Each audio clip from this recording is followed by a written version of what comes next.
チャンネル登録、高評価、メンバーシップへの加入よろしくお願いいたします。はい、皆様こんばんは、聞こえておりますでしょうか。どうもこんばんは、カラスマ100です。本日もお集まりいただきありがとうございます。ゴールデンウィーク中ありがとうございます。お集まりいただきまして、高市支持率 74% の謎、改憲と石油危機はどうなるのかということで、今回いつも通りですね、アメリカの話から、高市政権の諸問題とか憲法と民主主義の話、石油危機の話、民間の兵器との問題などを取り上げ、その後国内外のプロテスト運動について取り上げます。戦争についての残酷な描写や軍事的な話題なども取り上げますので、視聴にはご注意ください。あと現在進行形の社会問題、政治問題、差別やヘイトスピーチについて取り扱います。またカラスマ配信中、緊張や集中で思わず笑ってしまうことがありますが、深刻な話題を軽く扱ったり誰かを笑う意図は一切ありません。配信のチャットおよびコメント欄ルールを、守って、皆さんもチャットを書き込んでいただけると嬉しいです。はい、ということでですね、皆様お休み中にお集まりいただきましてありがとうございます。音花風花さん、リホさん、しょうがさん、ミニラトルさん、マヤ F さん、ペタさん、無欲さん、ねぶたさん、サリーさん、615さん、ドーメキレオさん、コンカラスです。来ていただいてありがとうございます。ですね、そうです。25% の人が集まる配信ですね。アルバイト始めました。今日3日目です。割と朝や仕事なので、これからあまり見れなくなる。そうなんですね。お疲れ様です。来ていただいてありがとうございます。ということでですね。まあ、なんで支持率74% もあるんだっていうところは、まあ、いろいろ話していきたいんですが、まあ、その前にというか、まあ、いつも通りの話なんですけれども、ですね。今回の、参考リンクについてはまたリンクたくさんありますが、Google ドキュメントにまとめておりますので、興味ある人はこちらからクリックしてみてください。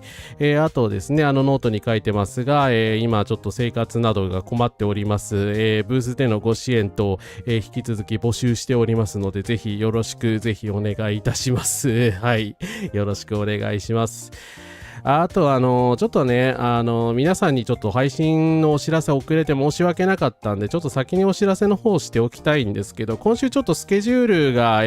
休みとかの関係でちょっと特殊になりますので、明日ですね、生成 AI ×プロパガンダということで、イラン戦争で今、いろんな人たちからですね、まあ主にこういう感じの反米プロパガンダ AI 動画がですね、たくさん生産されてるんですけれども、そういったものをですねちょっと見ていくっていう特別配信を、明日水曜日の、9時からやろうかなというふうに思っております。生成 AI の問題などについて興味ある方はぜひ来ていただければと思います。あと、今週のですね、金曜日、いつも土曜日の夜にやってるんですけど、ちょっと土曜夜今回ですね用事あって時間がないので、ザ・コズミック・ホイール・シスターフットというゲームのですね第3回実況を音花風花さんと一緒に、今週の金曜日、8日ですかね、8日の夜にやりたいと思っております。はい、ということでちょっとスケジュールの都合で申し訳ないんですけれども、ちょっとねいつもと違う配信形態になりますので、ご注意のほどよろしくお願いいたします。はい、はい、それはね、イランをね、一方的に封鎖していい理由にはならないですよ。ならないですけどもね、はい。まあ、現状封鎖されてしまっているので、それをどうするのかという話ですね。はい。ということで、まあ、いつも通りなんですが、まずはパレスチナ、アメリカ、イランの話をしていきたいと思います。パレスチナの子供が何万人死ねば声を上げるのかということで、まあ今日子供の日なんですけれども、8万人以上の方がですね虐殺されても、結局国際社会はパレスチナについて何らですね声を上げているとは言い難い状況です。はい、まあ皆さん声を上げていきましょう。で、まあ、ガザの状況なんですけれども、59% が現在イスラエルの支配下にあり、停戦線が確実に前進しており、新たな干渉地帯が作られているということで、ちょっと先週の配信でも言ったんですけれども、停戦でですね、とりあえず大規模戦闘はまあ止まったんですけれども、イエローラインと呼ばれるですね、勝手にイスラエル側が引いた、まあ、占領線みたいなものがどんどん狭められております。なので今、地図で表示されててるイエローのラインの中にしかガザの人たちは、生活ができていない状況なんですけど、それがさらに狭められてオレンジのラインが、今事実上の、停戦線になっているという状況です。なのでですね、このまま狭められていくと、パレスチナの人たちが生活するエリアがですね、どんどんなくなっていくのではないかということで懸念されております。はい。まあこれ自体ほとんど戦争犯罪なんですけれども、これについてもですね、国際社会は何も言っていないというような状況ですね。はい、2年半言い続けてるんですけどね。はい、ナミサコンカラスです。そうですね、じりじりと停戦、線がですね、狭められているという状況です。そして先日ですね、フリーダムフロティラというですね、グレタ・トゥンペリさんらが、以前乗船していた、ガザに対する人道支援船が出発したんですけれども、これが公海上で拿捕されてしまいまして、サイフ・アブシェクトさんとティアゴ・アビラさんという2人の方が未だに解放されておりません。殴打され、拷問され、逮捕されているのではないかという情報が出ております。伊沢さん、コンカラスです。来ていただいてありがとうございます。本日この件に関する更新をしまし、ティアゴ・アビラが最大8時間に及ぶ繰り返しの尋問を受けていると報告されたばかりです。尋問者らは彼らを正確に脅迫し、殺されるか100年間投獄されるかがどちらかだと、述べていると伝えられていると。これちょっと確定情報じゃないので、あくまでも活動家側の情報だということで聞いていただきたいんですけど、このような風な声明が出ております。ティアゴ・アビラさんとサイフ・アブチェクの、両者は完全な孤立状態で拘束されており、絶え間ない高強度の証明下に置かれています。弁護士らは、これらが睡眠剥奪と感情的混乱を引き起こすことを目的としたイスラエルの、拷問であるというふうに述べています。アビラは極端に寒いところで拘束されているというところも言われております。両者は、独房外に移動する際は常に目隠しをされており、医療検査時も含まれるとして独房外への移動が制限されていますと。なんか凶悪犯罪者みたいな扱いをされてるんですけど、なんでフリーダムフロティラで乗った、リーダー格だったからだとは思われるんですけど、2人だけ拘束されてこんな目に遭わされてるんですかね。意味が全くわからないですね。一ノ瀬さん、コンカラスです。来ていただいてありがとうございます。アメリカによる誤射で子供たちがむごたらしく殺されて戦争が始まっているので、アメリカ側に立つのは社会正義に反すると思います。もういい加減アメリカと距離を取り正しき付き合い方をしましょう。そうですね。パレスチナ情勢はね、もはや軍を派遣するだけではちょっと安定しないかなという状況ではありますけど、国連軍の派遣が求められているような状況でもありますね。グローバルサウスとそれ以外の非対称性を見るたび辛くなりますよね。アルバイト行ってる会社のお昼ご飯とか、私たちの持ってったスイカバッグがちょっとだけ話題になりましたが、その場にいた誰一人パレスチナのパの字も知らなかったということで、日本の人たちのね、認識はそんなもんなんだと思いますよね。はい。道の海賊さん、コンカラスです。来ていただいてありがとうございます。アラブ諸国についてはね、イラン戦争に関しても全く団結してる様子がないですし、UAE なんかは露骨にアメリカ側についてるわけですからね、そういった分裂の問題もあると思います。イスラエル裁判所は、フリータ船団の活動家であるサイフ・ケシェクとティアゴ・アビラの逮捕を再び日曜日まで延長したばかりである。罪状は人道支援であるということで、はい、一刻も早く解放されることを望みたいと思います。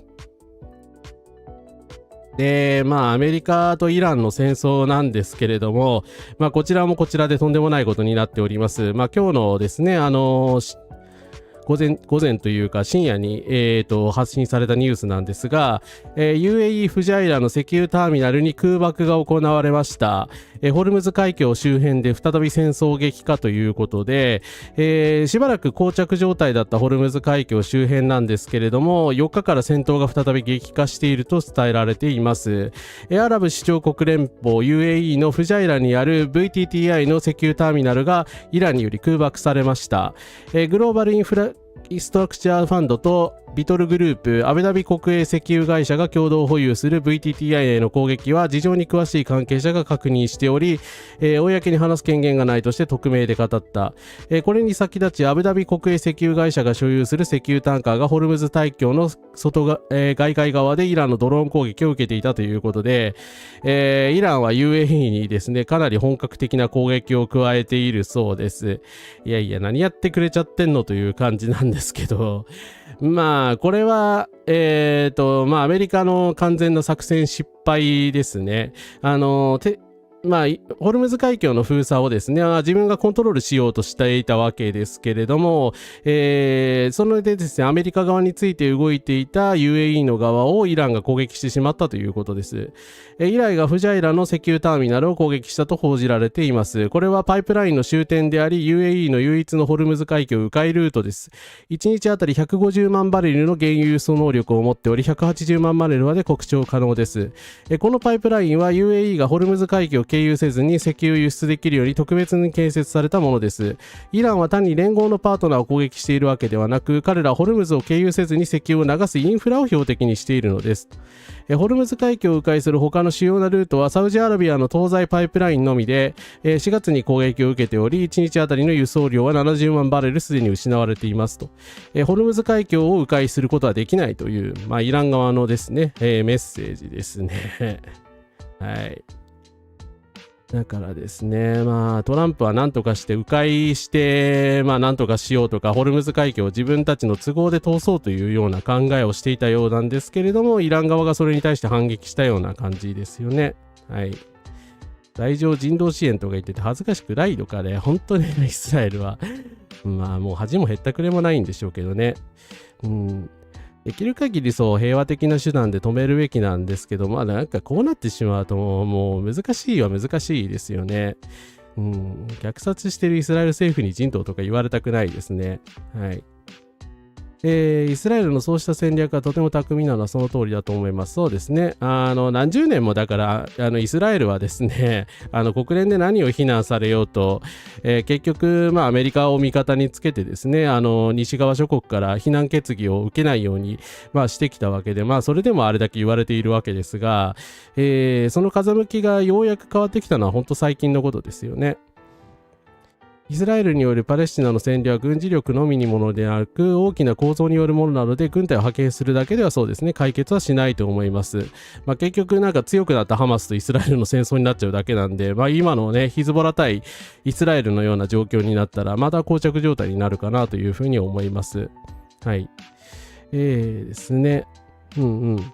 このあたりのイスラエルの狡猾性悪辣さも藤原さん、小田切さんによる講演会でも言及されていました。そうですね、米国内でのイスラエルのロビー活動がずっと行われてきましたからね。キャミさん、コカラスです。来ていただいてありがとうございます。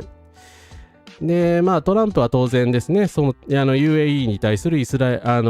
の攻撃を非難しつつ、イランが韓国貨物船も攻撃したというふうに言っております。トランプ米大統領は4日、イランが韓国の貨物船などを攻撃したと SNS で主張し、ですね、イランからミサイル15発が、UAE に着弾したということを発表しました。韓国が米国によるイランに対する任務に加わるべき時が来たと投稿し、韓国にですね、一緒に参戦してイランと戦おうではないかみたいなことまで言っているそうなんですけれども、韓国国防省は慎重です。はい。日本と違いますので、この人道的プロセスが妨げられれば残念ながら強力に対処せざるを得ない。人道的プロセスっていう感じですが、攻撃したのは確かにイランなので、なんですけれども、なんでこんな事態になったのお前何してんのっていう感じなんですが、プロジェクトフリーダムというですね、アメリカの作戦が完全に裏目に出たという CNN の報道が出てます。米中央軍が商船のホルムズ海峡通過を誘導する目的で始めたプロジェクトフリーダムという作戦が裏目に出た。この取り組みが新たな暴力を引き起こし、海運業界の幹部らは海峡通過に依然として強い警戒感を示していると。香港の海運会社マンダリンシッピングのハクスリー会長は、海峡は今も非常に危険であるという、認識を示したということで、トランプがですね、プロジェクトフリーダムというなんかよくわからん作戦を命銘打ってですね、ホルムズ海峡を開放しようというふうに動き出したんですけれども、それに反対したイランがこのような態度に出たということですね。でこの停戦が発表されて以降の4週間で最も深刻な暴力の激化であると、計画の詳細についてはトランプ氏や米中央軍からほとんど示されておらず、海運業界幹部は困惑している。困惑してんのかやって結局味方側にも情報を出さないので、アメリカが何を狙っているのかよくわからないという状況の中、イランが強硬な反撃に出てしまったというところですね。はい。ですね。中間選挙が近いからそうですね、籠城してこういう膠着状態でちまちま戦うのではないかという予想も出てますよね。ですね、経済封鎖されるところで止まるどころか逆切れして真珠湾奇襲した日本帝国の事例もあるので、経済制裁でもはやイスラエルが止まらない可能性はありますね。はい。で、なんでしょう、正義は道義的に正義かどうかっていうところと、実行できるかっていうところとは別問題だと思います。で、こちらはイラン寄りの方が分析しているので、これはあくまで話半分で聞くべきだということを前提に言うんですが、取り上げますが、計画はシンプルであった。UAE は OPEC を脱退しました。先日脱退しましたよね。制限から解放され生産を増強し、2日後にアメリカがオペレーションフリーダムを発動、ホルムズ海峡を強制的に通過させるつもりだった。石油が市場に溢れ価格は急落し、イランは切り札を失うという、プランだったのではないかと。これはあくまでこの人の予想です。イランは今日強く明確なメッセージを送りました。安い石油が欲しいのであれば交渉のテーブルに戻り、我々が話し合うことに同意した要求を実施するための保証を提供しない限りそれは手に入らないと。イランとしてはですね、当たり前ですけど、迂回路を通られると困るわけなので、迂回路を潰すという当然の行動に出てしまったわけですけれども、いや、ではそれをだからイランにこういうことをさせないように話を進めていかなきゃ、それは失敗するじゃないですか。何をやってんのっていう感じなんですが、小競り合いをすること自体が目的だとすると、アメリカ的にはね、失敗ではないのかもしれないし、とにかくプロジェクトフリーダムが何を考えているのかよくわからないので、いろんな人が困惑して、トランプ何やってんのっていう感じになっているというのが現状ですね。はい。いや、西側諸国っていうかアメリカですよね。だからアメリカがこれだけイスラエルが無法なことをやってんのに、のさばらせているじゃないですか。のさばらせているし、許しているから、こういう結果になるわけですよね。はい。イランとしては、イランとしてはね、当然イスラエルに妥協するわけではいけないので、先に侵略戦争を仕掛けたのはアメリカとイスラエルですよ。はい。ゴゴリンさん、コンカラスです。お疲れ様です。アルジャジーラは UAE への攻撃が撃機作戦ではないかという示唆を投じていますが、それもね、言われてますけど、今のところ陰謀説の域は出てないですね。はい。実際はわかりません。フランスやドイツもなんだかんだ言ってイスラエルをかばっちゃってますからね。なのでですね、思いっきりイランにバカにされています。トランプさん、イランを鵜呑みームでからかおうとしたが裏目に出ると。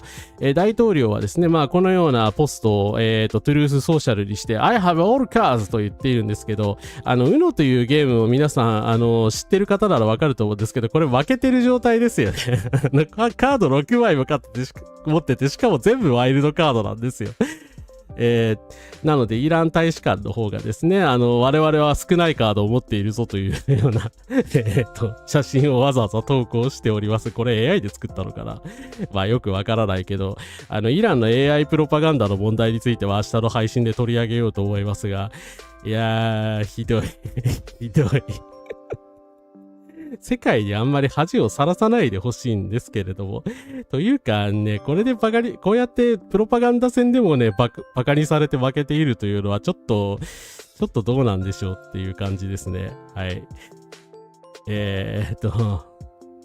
本来こんなのはね、許されるわけないですしね。アウシュビッツ博物館もパレスチナをナチ認定してきましたし、いや、でも結局そうなんですよね。だから、反ユダヤ主義と反イスラエルって違うものなんですけれども、なんかね、そこら辺をちゃんと区分けして考えてくれないと困りますよね。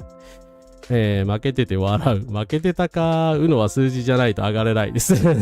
そうそうそう。うん。イランずっと煽りにも勝ち続けてて、さすがに草っていうまあなんかアメリカのプロパガンダはやっぱ逆手に取ってますよね。うん。ということでですね、こういうレベルで常識のない人がホワイトハウスにいるっていうのは深刻な問題。いや、まあ、それは最初から言われてるんですけど、UNO のルールも知らんのかいっていう。はい。ですね。エマニュエル元20、それでまたちょっと別の動きを最後紹介して終わりにしたいんですが、ラーム・エマニュエルという元駐日大使のシオニストの人がいるんですけど、2024年の長崎平和式典をイスラエルが招待されていないと言ってボイコットした人物です。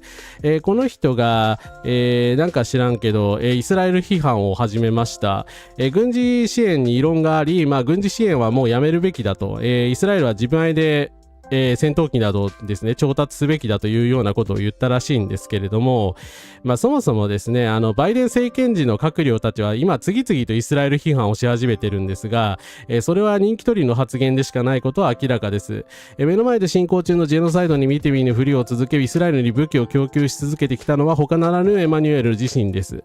行動を伴わない彼らの言葉には信用に足る誠実さはないと。いうことで、まあ、それは間違いないと思うんですが、まあ、トランプがですね、中間選挙で負けた後の動きを見越して動いてるのかなと、エマニュエルは一応これでも民主党なので、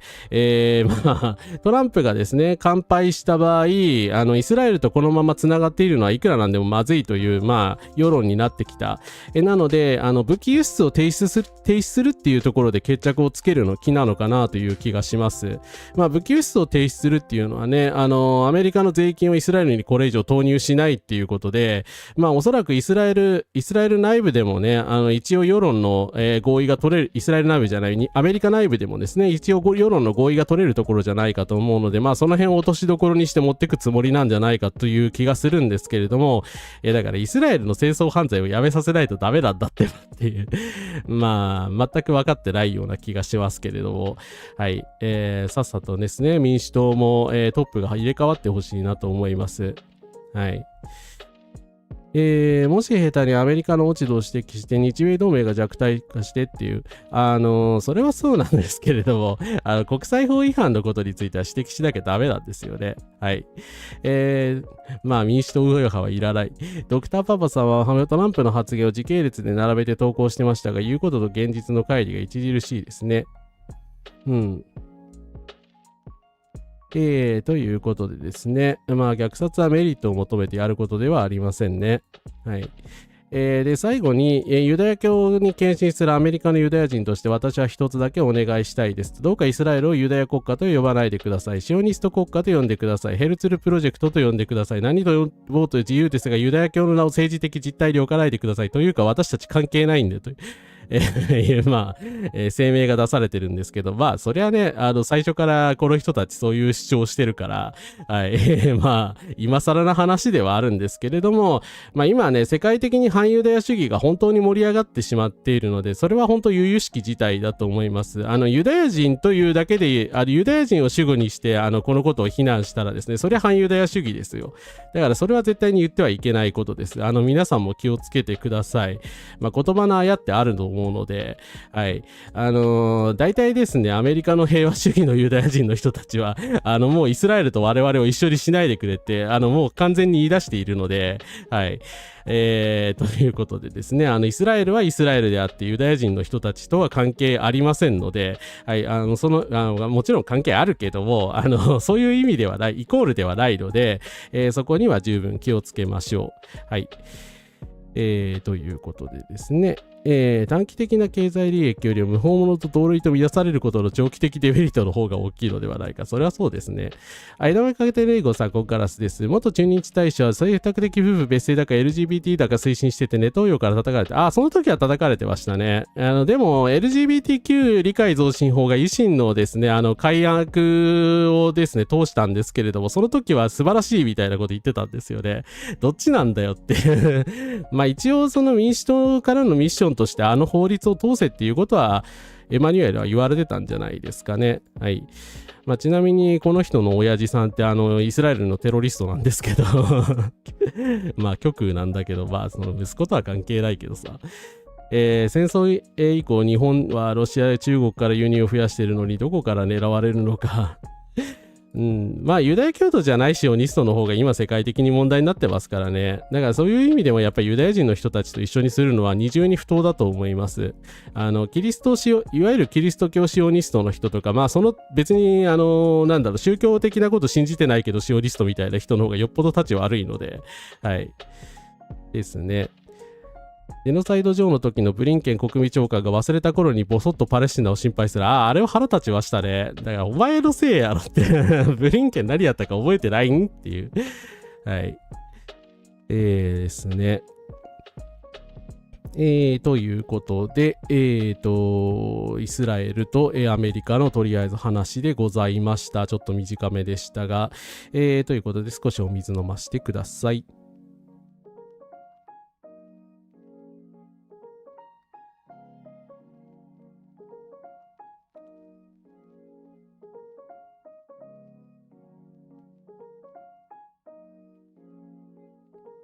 はい、失礼しました。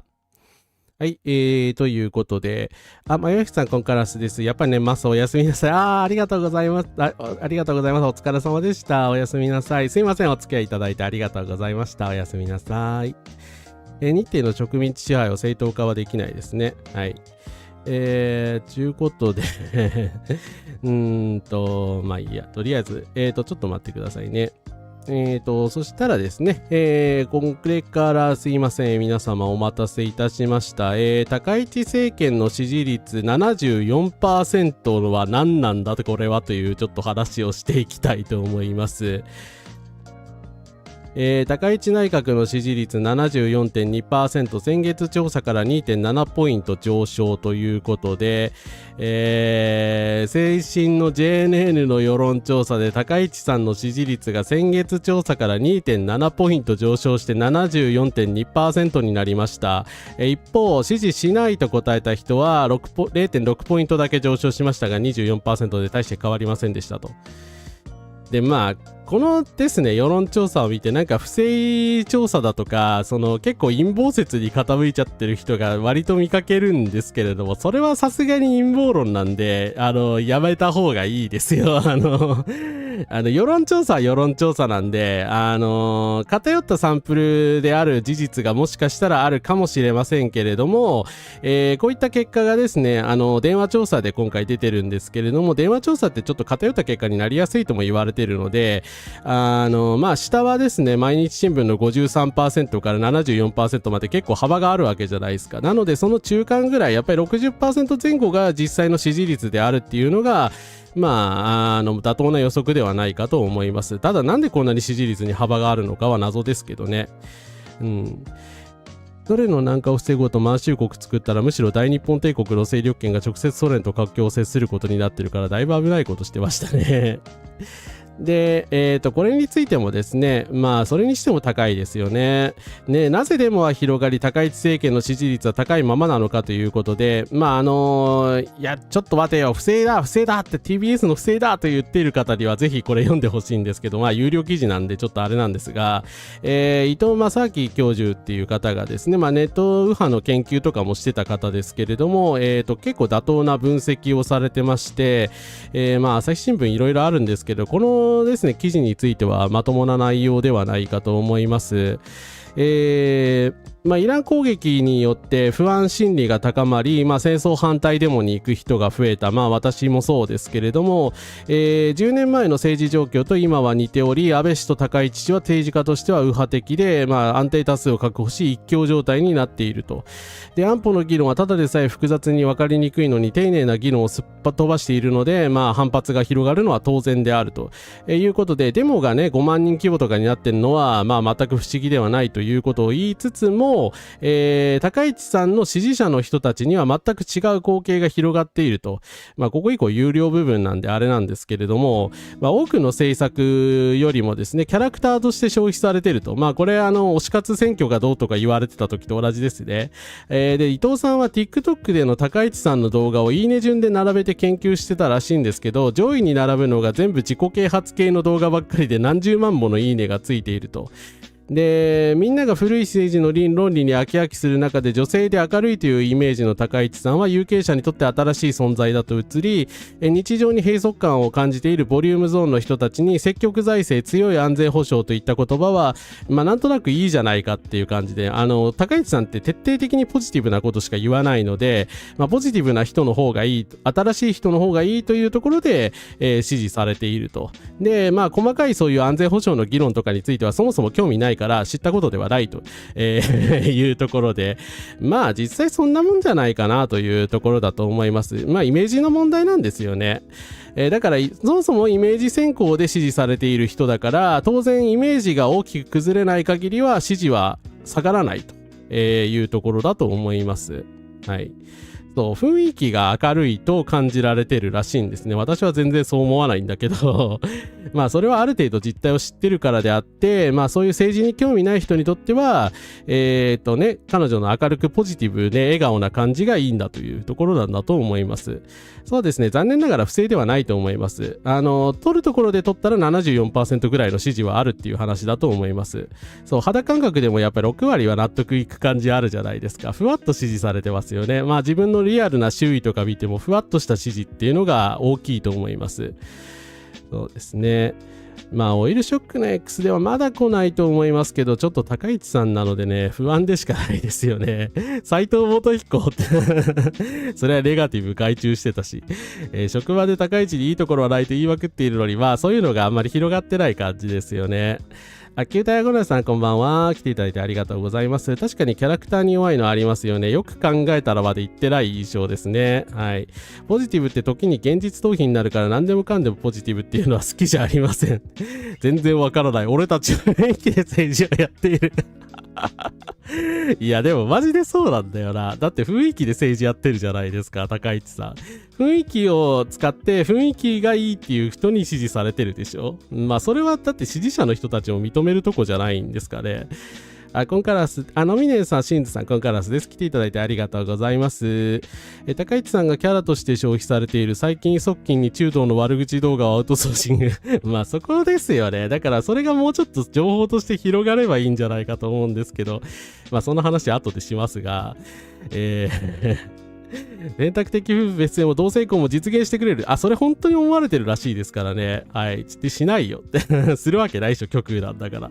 だから政策の実態を見てないんですよね。なんとなく女性だから同性婚とかやってくれるんじゃないかなっていう感じの指示なんだと思います。タイムさんコンカラスです。やっぱ雰囲気強いですよね。キッチさんはコンカラスです。石破よりポジティブ感があるのは間違いないと思う。そうですね。石破さんとの最大の差がそこなんでしょうね。そう。やっぱ斉藤元彦っぽいですよね。なので、西村カリン、フランス人ジャーナリストの西村カリンさんはもっと直接的な表現で言ってて、ちょっとね、ミソジニスティックな感じを受けるので、あんまりアイドルとか言うのは良くないと思うんですが、高市首相は夢見るアイドルですと。なので、ずっと、ラジオフランスの東京特派員をやってる西村カリンさんですが、もはやですね、日本を外国目線で見る、数少ないジャーナリストの一人になってしまいましたが、今の日本では多くの人が生活が少し苦しいと感じて未来が不安な人がいるでしょう。そんな中、高市さんはエネルギーにあふれポジティブな感じがしました。私は衆院選を取材し、高市さんはみんなの聞きたいと思っていることを語り、夢を売っている人なのではないかと。文字通り別にミソジニー的な意味でアイドルという、言葉を使っているわけではなく、夢を売る商売をしているのではないかというところですね。政治家を夢を語ることはある程度必要ですが、物価高対策などの関心が高い課題について短期間で成果を出せないと支持者はより深く失望することになるのではないかと。今のところね、まだ我慢してくれてますよね。全然成果が出せてないわけですけど、戦争だからしょうがないという感じで受け止められているのかなと思います。で、特別な女性であるからという期待感で、これは実際あると思うんですけど、中高年の特に日本人女性に関しては差別を受けてきたので、女性だから意見を言うことが許されないとか、家庭に入ってるみたいな、露骨にひでえことを言われながら生きてきたわけじゃないですか。そういう人に対して、高市さんのキャラクターというのは共感性が高いのではないかというところですね。はい。で、年配の男性支持者にとっては安倍晋三首相の継承者である特別な女性感があり、より、受け止められやすかったのではないかというところですね。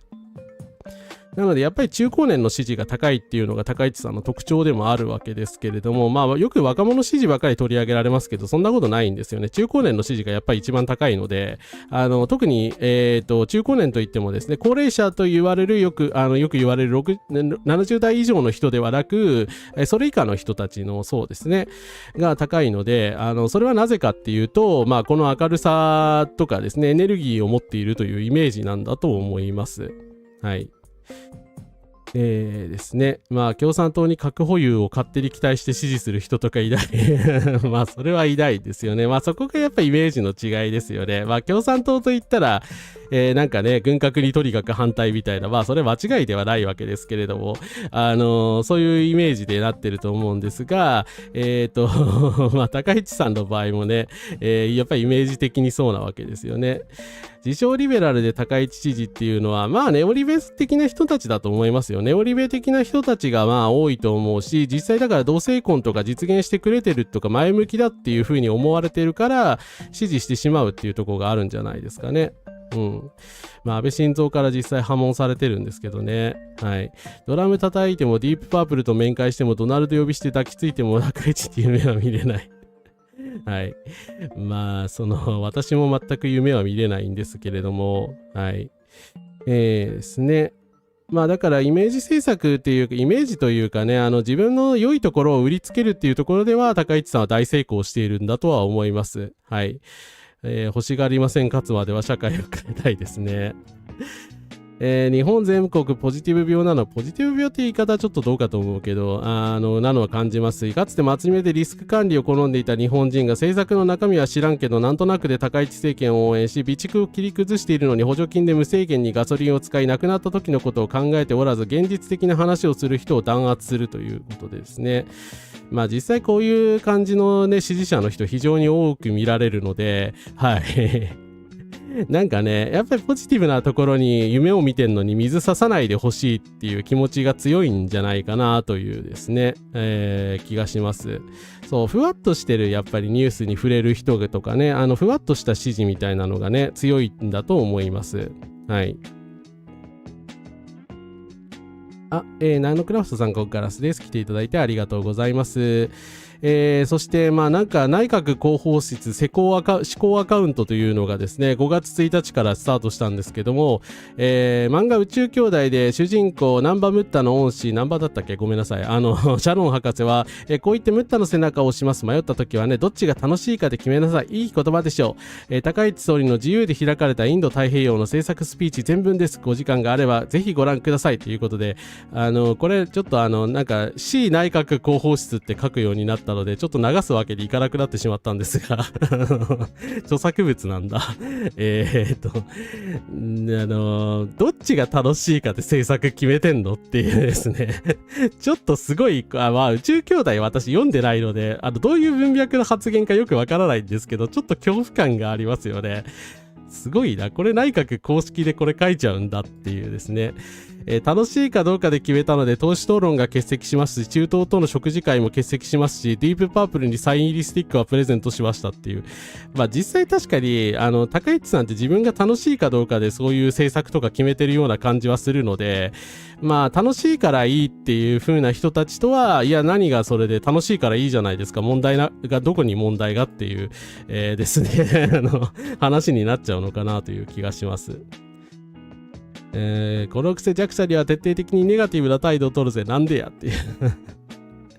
建設関係者は怒ってます。ワンマン社長的なところが支持されているのかなと思っていたため、高市支持者がファシズムと呼ばれることに怒っているのが不思議だったのですが、明るい雰囲気を損なわれているのが嫌なのかな。独裁者だとはもちろん思ってないんだと思いますよ。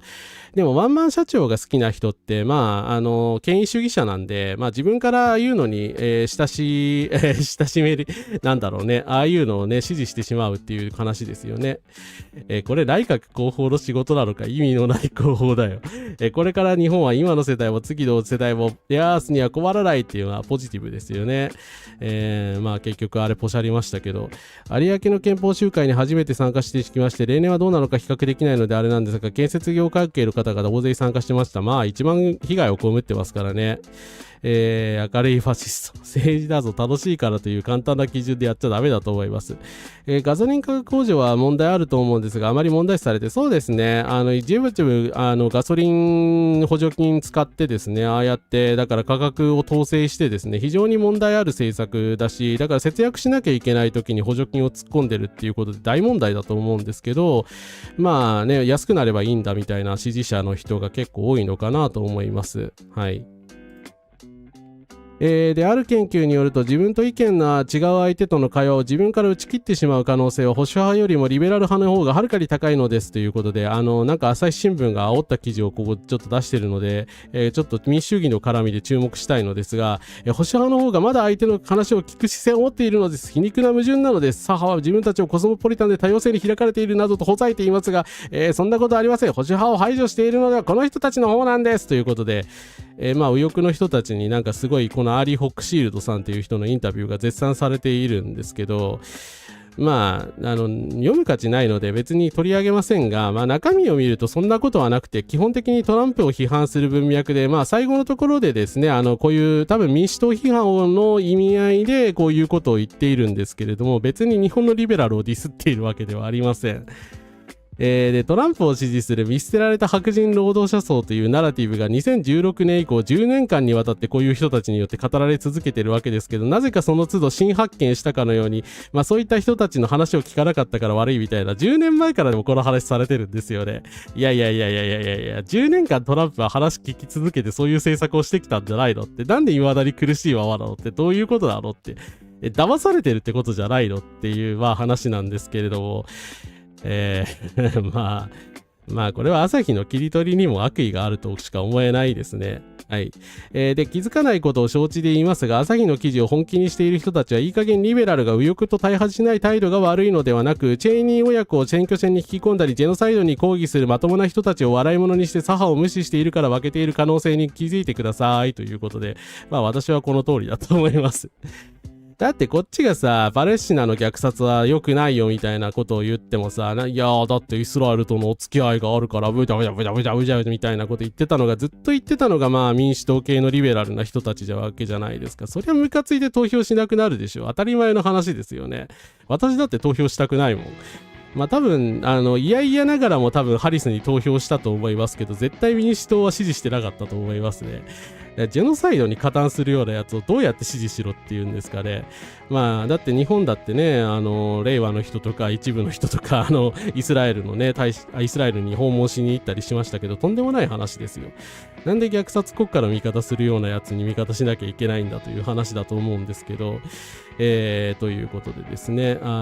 リベラルというものを勘違いしているのではないかというふうに思いました。ガソリン補助金にしても為替介入にしても資金が尽きた時どうするつもりなんでしょう。いや、何も考えてないんじゃないですかね。ミコさん、コンカラスです。あれ、アメリカリベラルの話だから全くの別の問題ですね。いや、そうですね。だからアメリカの民主党に問題あるのは事実ですよ。それは事実だけれども、日本のリベラルに当てはめて考えないでほしいし、日本のリベラルが問題なのはもっとそれ以前の問題ですよね。対話するとかしないとかじゃなくて、例えば、LGBTQ、トランスジェンダーの人たちの権利についてもそうだけれども、平気で差別的なこと言ったりとかさ、ヘイトスピーカーみたいな人持ち上げたりとか、日本保守党の人と握手したりとか、そういう感じの態度だから言われてるじゃないですか。誰とは言わんけどだから差別主義を容認するリベラルってありえないから。はい。ということでですね、いや、間が空いてたら打ち切るだろうって朝日新聞ってだから本当こういうとこあるんですよね。左翼をバカにしないでくださいっていう感じですね。日本のガソリン価格が産油国と同じになるのがどう考えてもおかしい。絶対にツケが回ってくるのだ。いや、間違いなくその通りだと思うんですけどね。やばいですよね。はい。ですね。三巻先生のコメントプラスごめんなさい、読んでなかった。三巻聖子先生はね、ちゃんといろいろ批判をしてくれてるの人なのでね。で、これ、在米左派として、まあ、割とですね、かなり、イラン寄りのことも言ってたりとか、ちょっと極端なことも言う、タイガーシャークさんなんですけど、在米左派として大事な点なので、再度伝えていきますたいのですが、保守対リベラルという間違った二元論の世界を強固にするために、反トランス保守対新トランスジェンダーリベラルという枠組みが設定されている。存在しない3歳児の性別移行手術などを挙げて保守が行き過ぎの多くであると民主党を叩いているが、民主党及びリベラルメディアがトランスジェンダーの権利に関して消極的から攻撃的にまでなってきたし、実際ハリスは選挙戦でもトランスジェンダーの権利に関する会話はほぼ皆無だったし、トランス医療の是非は修正に任せます、知らないみたいなことを言って、事実上トランスジェンダーコミュニティを見捨てたと。民主党リベラルを抱え論者のエズラ・クラインはじめ左派とカウントされているライアン・グリムまでチャーリー・カークの死を嘆いてみせたり、民主党はプロライフ候補を立てるべきなどと言ってみた。右派との対話を啓蒙する体で民主党をごっそり右傾化する資本家のプロジェクトの一環であり、ここ数日話題になっているリベラルは右派にもっと話を聞こうよみたいなのもそれと同じだっていうですね。ここまで言ったら極端だと思いますけど実際こういう面はあると思います。だってトランスジェンダーとか LGBTQ の権利もらわないリベラルってお前ら存在意義あんのって感じじゃないですか。ね、存在意義あんのって感じなんだけど、でもなんか右派と対話しなきゃいけないから、中間を取ってですね、LGBTQ の権利についてはスルーしようよみたいな、日本でもね、こういう考え方の人がいっぱい結構増えてて困ったものだと思いますが、ありえないと思います。はい。ありえません。真ん中を取らなきゃみたいなね、はい、差別主義者と真ん中取るとかありえませんので、はい、トランスジェンダー差別をするような人はね、リベラル失格だと思います。はい。三巻先生のご意見をかいつまんで言いますと、アメリカ現代政治では左右よりも上下の対立軸、経済格差をめぐる問題の方が重要視されており、その問題に今真摯に取り組んでいるのはマムダニ氏をはじめとする民主党左派です。それはその通りですね。はい。だから左派にはね、まともな人もいらっしゃるので、マムダニさんみたいな人を応援するしかないってことですね、現状では。はい。そう、だからホックシェルドさんいろんな意味で的外れなんですよね。はい。そしてですね、そんな我が国の政権はどのようなことをしているか、外交政策をしているかというちょっと話なんですけど、アンソニーより夕食会にお招きいただきました。アンソニー？お招きに関し音楽に関するアンソニーに、日本産のレコードトラックとベイビーメタルとマン・ウィザー・ミッションのレコードをお送りしたところ、アンソニーからはオーストラリアを代表するロックバンドである AC/DC のサイン入りドラムヘッドとレコードをいただきました。アンソニーって誰って思ったんですけど、アンソニー・アルバネーゼ、オーストラリア首相でして、オーストラリアに訪問してたということなんですが、いや、なんか誰でも彼でもアンソニーって書くの失礼じゃないですか。別にツイッターなんだから、そのアンソニー・アルバネーゼって書けばいいじゃないですか。と思うんですけど、いや、会話の面では別にいいけど、そして、この画像、これ何っていうですね、アンソ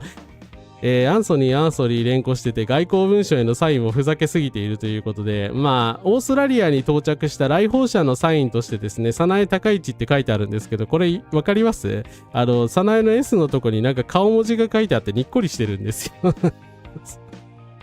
いや、そんなとこまでポジティブな感じじゃなくて、発揮しなくていいよっていう、これ。何なのこれっていう。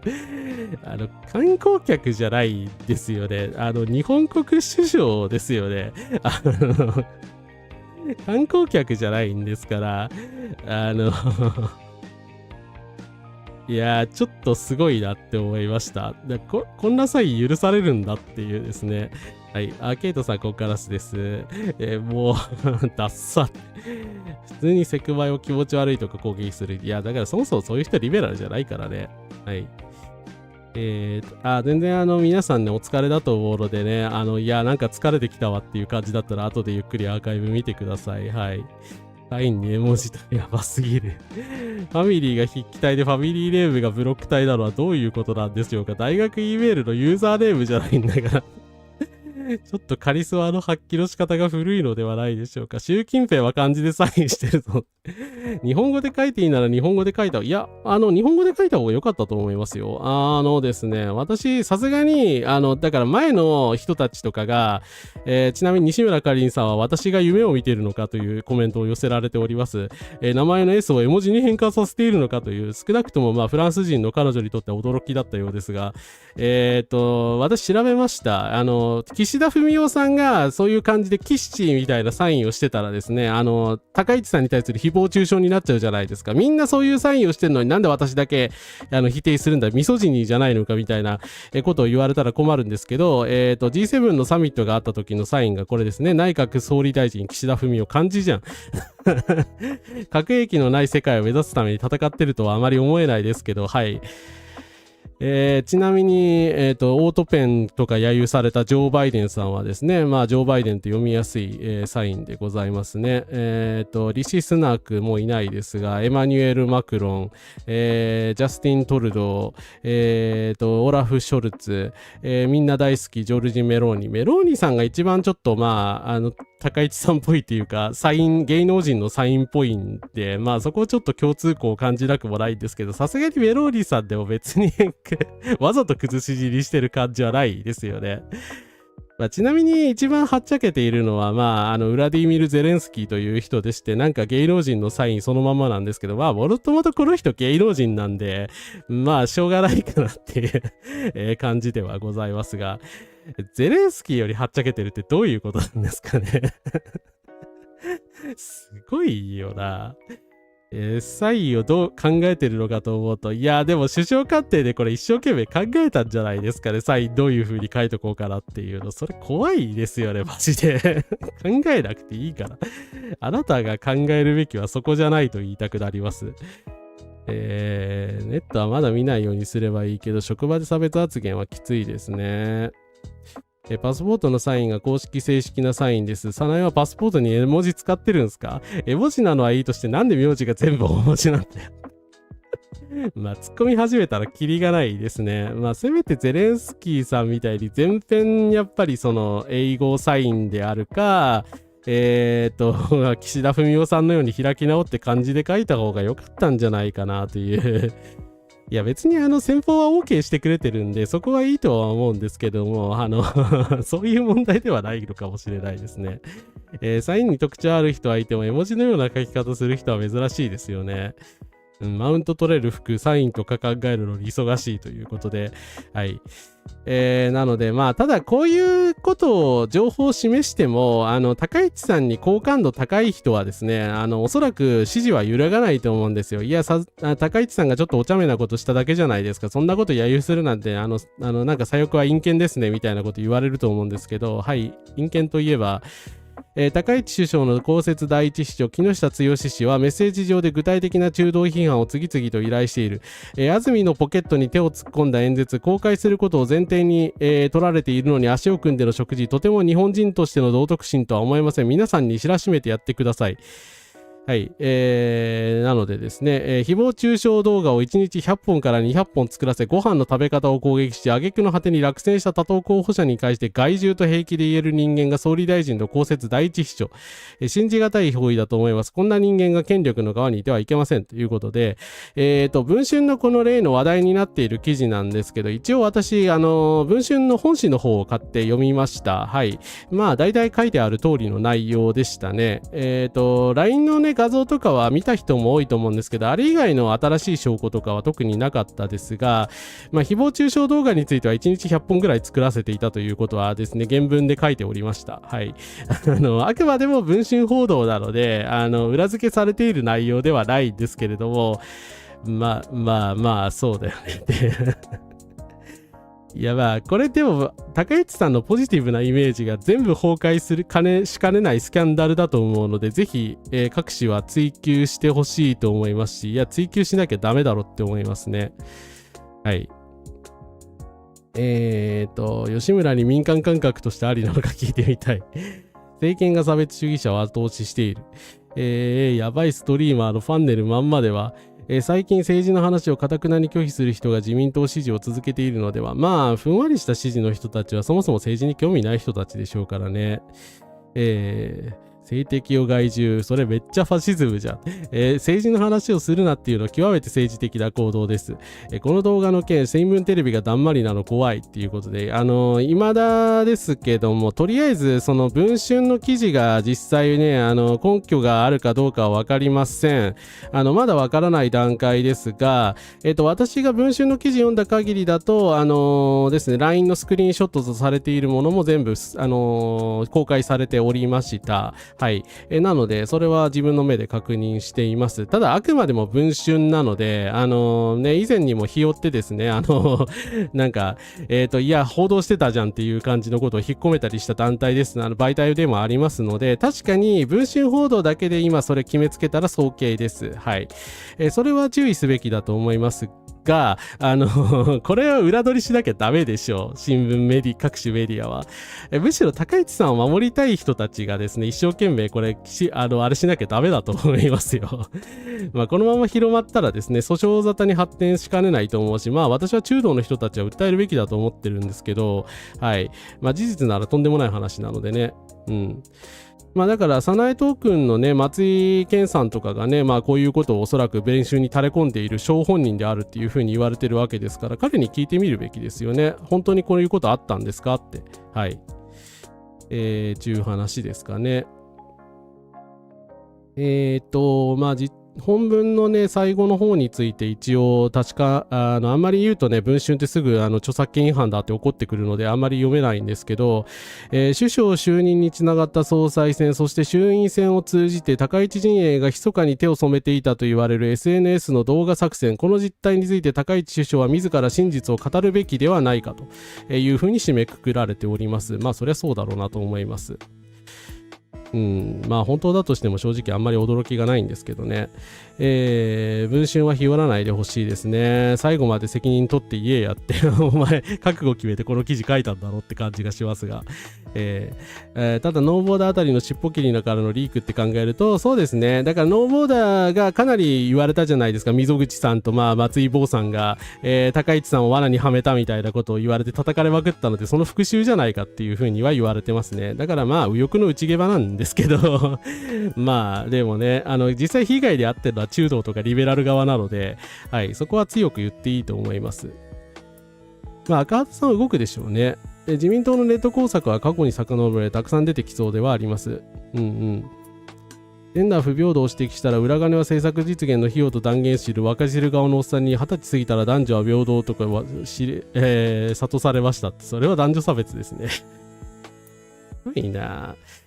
そしてまあついでにメディアとして叩いておくんですけど選挙 .com は選挙期間中に SNS のポジネガ分析をしてバンドワゴン価格を加速させたにもかかわらず高市陣営の誹謗中傷工作疑惑には一切ノーコメントなのは筋が通らないんじゃないですかと。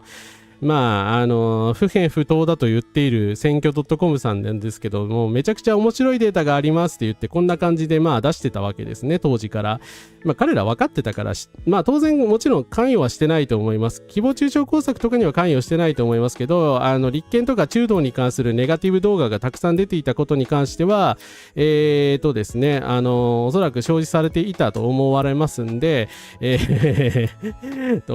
まあですねそれあなた方責任あるよねってこういうだからこれをあたかも自然な状態であるかのようにですね公表したマスメディアとしての責任がございますよねっていう感じなんですけどまあ今のところ何のコメントもしてないですね。はい選挙 .com っていつもこんな感じなんだよなで立憲公明支持者の方々は今回の高市陣営による誹謗中傷工作について高市さんを責めるよりもターゲットにされた中道議員に法的措置の要望をした方が効果的だと思います。たとえ政権サイドに意見したところでどうせ私は知りませんみたいな回答しか返ってこないのでということで、私もですね岡田克也さんは特に訴えた方がいいと思います。今だって暇でしょあなたって暇でしょっつったら怒られるかもしれないけど時間あるんだからさ訴えましょうよ中傷を。日本国首相相手通りですね、日本を救うためですね、立ってくださいよって感じがしますが、いや、ごめんなさい。私、被害者じゃないんで、なんか無責任なこと言ってますけれども、でも、やってほしいと思います。本当に戦う気があるんだったら。だって、ここまで言われてね、引き下がれないでしょ。政治家人生の終わり、これでいいんですかってちょっと思ってるので、はい。まあ、岡田さんにはね、自民党を倒す気が本当にあるなら、ちゃんと戦っていただきたいなと思います。まあ、今野忍ってもともとこういうやつですからね。はい。ここにはいないけど。総裁選はともかく衆院選の野党候補誹謗中傷は公選法違反。その通りですね。ネット政治家への動画見れば感覚的に左派は叩かれがち。まあ、そもそもね、左派が叩かれがちな状況の中で、さらにこういうこと言われたわけですからね。それね、負けるわっていう話ですよね。でもそこで戦わないのが中道さんなんだよな。戦ってくれよって感じするんですけど、ただですね、なんか、選挙時の誹謗中傷対策として与野党が連休明けに法改正の検討をするそうです。与野党は選挙期間中の SNS での偽誤情報や誹謗中傷の拡散対策について5月の大型連休明けに改正法の、検討に入ります。今国会での法律案成立を目指すらしくてですね、 SNS 時代の選挙では虚偽情報の拡散が選挙結果に影響する懸念があるということで、誹謗中傷などは許さないと、政治家に対する誹謗中傷を許さんという、まあ、産経新聞が書いているんですけど、あれってこれもしかして私とかが捕まる流れですか？ちょっと怖いんだけど、高市政権でこれやっちゃうのって、もしかしてカラスマラジオなくなる？皆さんごめんなさい。先日ね、ブースで支援とかまでいただいたのに申し訳ありません。カラスマ100が逮捕されたので、このチャンネルおしまいです。今までご愛顧ありがとうございました。まあ、っていう結果にはさすがにならないかなと思いますけど、まあ、さすがに最初警告が来ると思うんで、でもいきなり YouTube チャンネルバンされるんじゃねえかっていう、ちょっと怖いんですけど、大丈夫なんですかね、これ。法律通しちゃって。はい。なので、まあ、反政府的な意見の方がですね、誹謗中傷っていう風に言われて、なんか、取り締まられるだけで、ひまそらさんとかは野放しにされるのではないかという、なんか懸念があるんですけど、大丈夫なんでしょうか？めっちゃ怖いんだけど。はい。まあ、高市政権で正直、成立しないでほしいかなっていう気持ちはありますね。はい。だって、高市さん裁かれないでしょ、多分、この法律通っても。はい。中道側は本当訴えてほしいんですけどね。でも訴えないでこの法律を通してしまうと、まあ自民党に結局有利にしかなんないんじゃないかなという気がします。自分が悪気ない、悪意ない、意図してないイコール差別してない、良かれと思って言ってるぐらいの感覚の人がまあ未だに多いですよね。それは差別なんですけどね。カラスマお前消えるのかさよならーってひまそらが長いことですね、野放しにされていたので、私がいきなりこんな感じでボンと消えるということもあり得るかと思います。まあ収益化止められるところからスタートするかもしれないですね。選挙中は SNS 全部禁止ならいい。SNS さえやらなければいいのかな。バンさえ行かなくても左派の YouTube の広告はなくなってしまいそうですね。やだ、政権の悪口言わせろっていうですね。まあちょっとね、そういう方向で言論の自由を弾圧するのはやめていただきたいなというふうに思います。はい。ということでですね、まあさらに強権的な政治が進むような、限定回帰またないから話がまた出てるんですが、緊急時の国会議員人気延長賛成多数、毎日新聞世論調査ということで、またこういう報道かよっていう感じなんですけど、毎日新聞が4月18日、19日の両日に実施した全国世論調査を今更発表しているんですが、憲法を改正して緊急事態条項を通すっていうのに賛成 36%、反対 29% でございます。憲法記念日にわざわざこれを投稿しています。いいですね、このプロパガンダっぽさ。お前なんで4月18、19日の両日に実施した全国世論調査は今まで温めておいたんだよっていう。毎日のこういうところは全然信用できないなっていうふうに思うんですけれども、まあこのですね、2つの法律が一気に通っってしまう。まあ、緊急事態情報はさすがに会見だからね、まあ、ハードル高いと思いますけれども、やばいですよね、これは。さすがに言論の自由なくなるだろうっていう気がしますけれども、はい。SNS 上の誹謗中傷はいけないというやり口だけ見てたら文春だし、どちらでもない 35% どこ行ったんだよって感じですよね。はい。そういうことで反論していると、左翼は数字に弱いから可視化しましたよということで、高市自民党の得票数は2103万人である、そして憲法大集会は5万人であるというですね、我々は少数派なんだって、いや、それは分かってるからっていう感じなんだけど、まあこんな感じでですね、なんかとにかくみんなが賛成してるんだから、2100万人もの人がこれに賛成してるんだからいいじゃないかという感じで受けているんですけど、でも賛成率 36% なんですけどこれは結構支持者の間でも割れてないですかね、やぶさめりさんは。って思うんだけど、でもなんか自民党支持者の人みんななんか最近こんな感じだから、まあこれが民意ですっていうね、そう通されてしまうのではないかっていう気がしますよね。参議院の緊急集会規定があるのを知らせるのが新聞の存在意義なんじゃないんですかっていうですね。いや本当ですよね。こんなアンケートだけ登録したって何の意味もないですよね。はい。地方で参加した俺がカウントされてない。選挙が終わったばかりなのにデモをやってる人が見ると、なんで選挙に行かなかったんですか、選挙権ないんですか、選挙権もないのに選挙結果にケチつけてるんですか、選挙権なくても選挙結果にケチつけることは正当な権利です。まるでおもちゃ売り場にダダ込めてる子供ですね。ダメなものはダメなんです。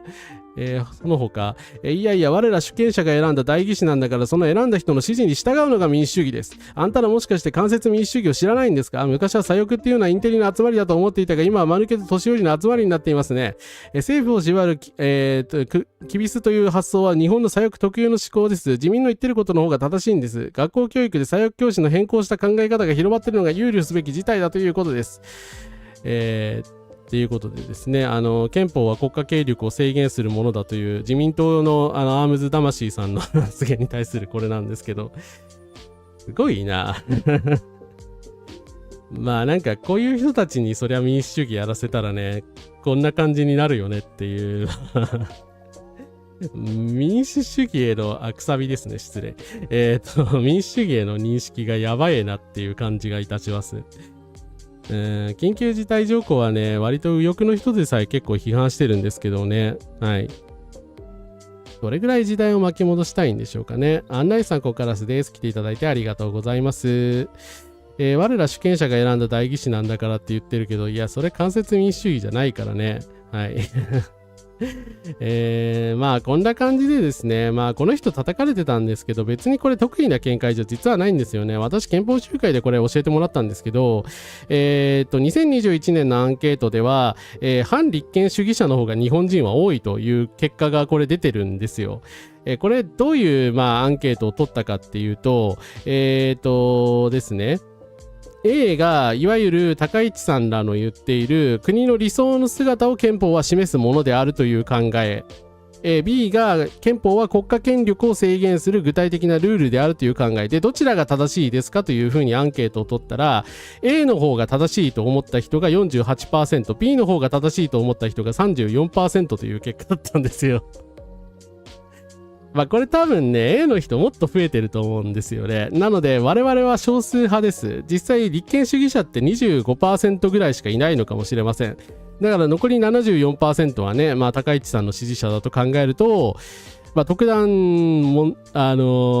ですね、世論調査に不整合はないわけですね。マジかって、憲法って何なのか分かってないんだっていうのが、まあちょっと新鮮な衝撃だったんですけど、まあそうなんだろうなって。まあ私みたいだね、立憲主義的な人間がね、前文の時に特に理想的な、まあ理想論的なところを持ち出して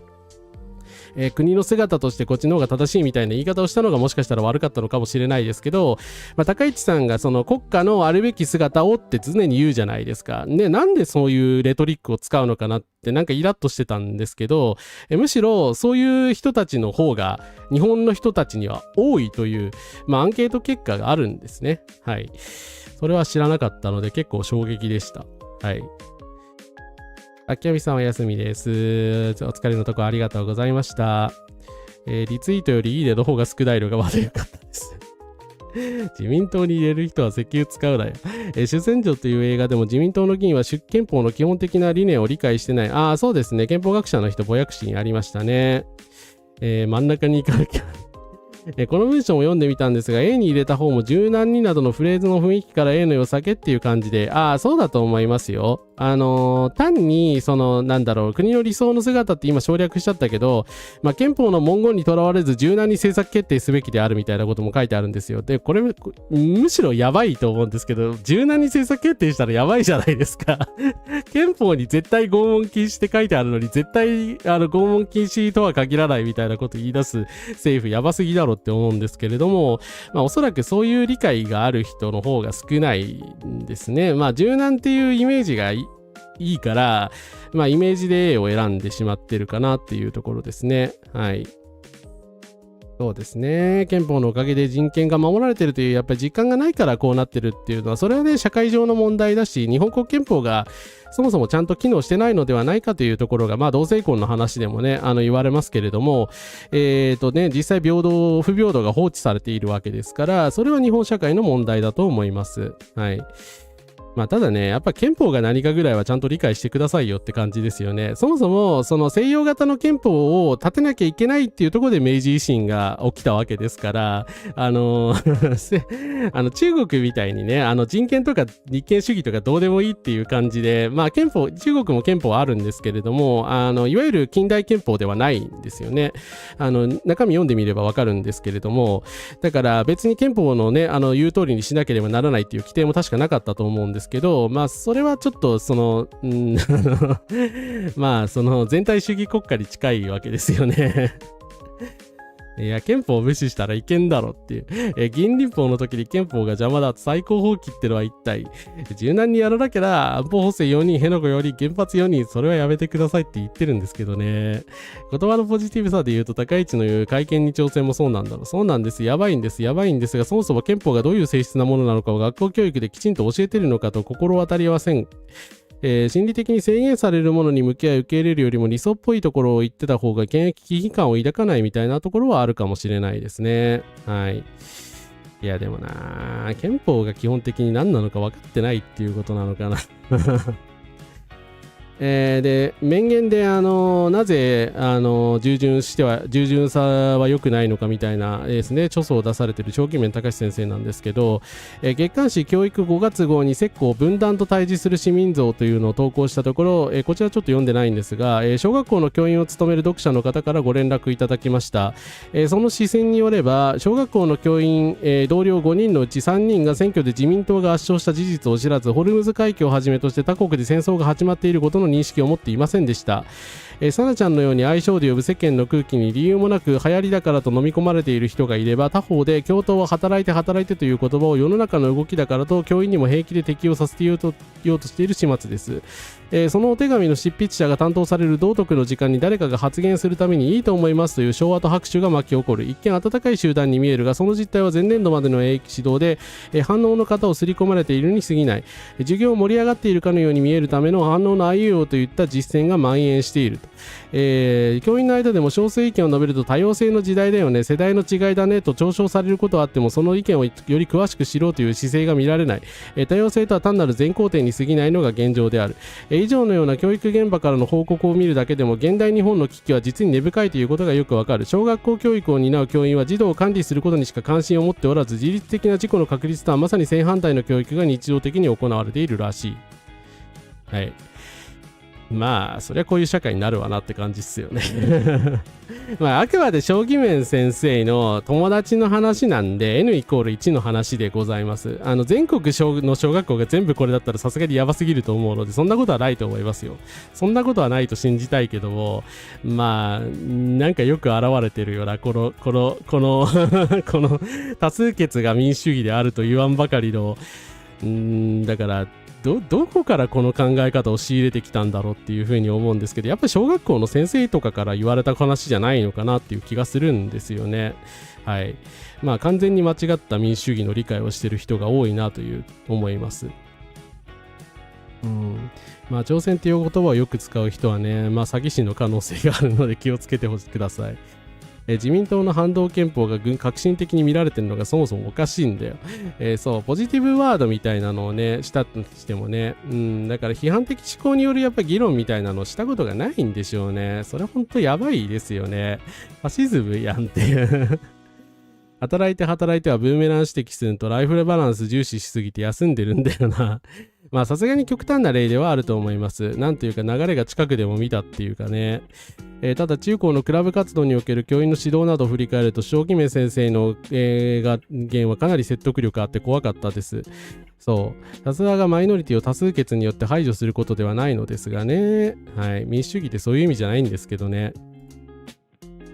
資本主義の危機を語るとき多くの人は経済システムを念頭に置いているが、著者はそれに加え人種差別問題、再生産ケア労働の問題、環境破壊危機、民主主義の危機を同時に考えて初めて資本主義の危機を考えることができると述べる。資本主義の構造は今でいうインターセクショナリティの観点からしても必ず経済格差だけでは語り尽くせない。それは格差を増進するものが必ずしも資産格差だけではないということであると。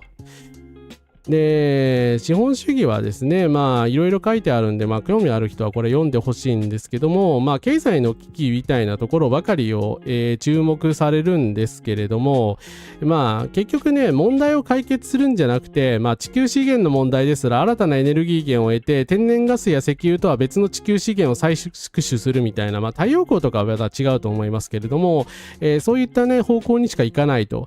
これを問題とは本格的に向き合わず、目の前から危機を消すことにだけ注力した結果、問題の総量自体が増大する一方となっている。この、自主的衝動こそが資本主義の本質であると。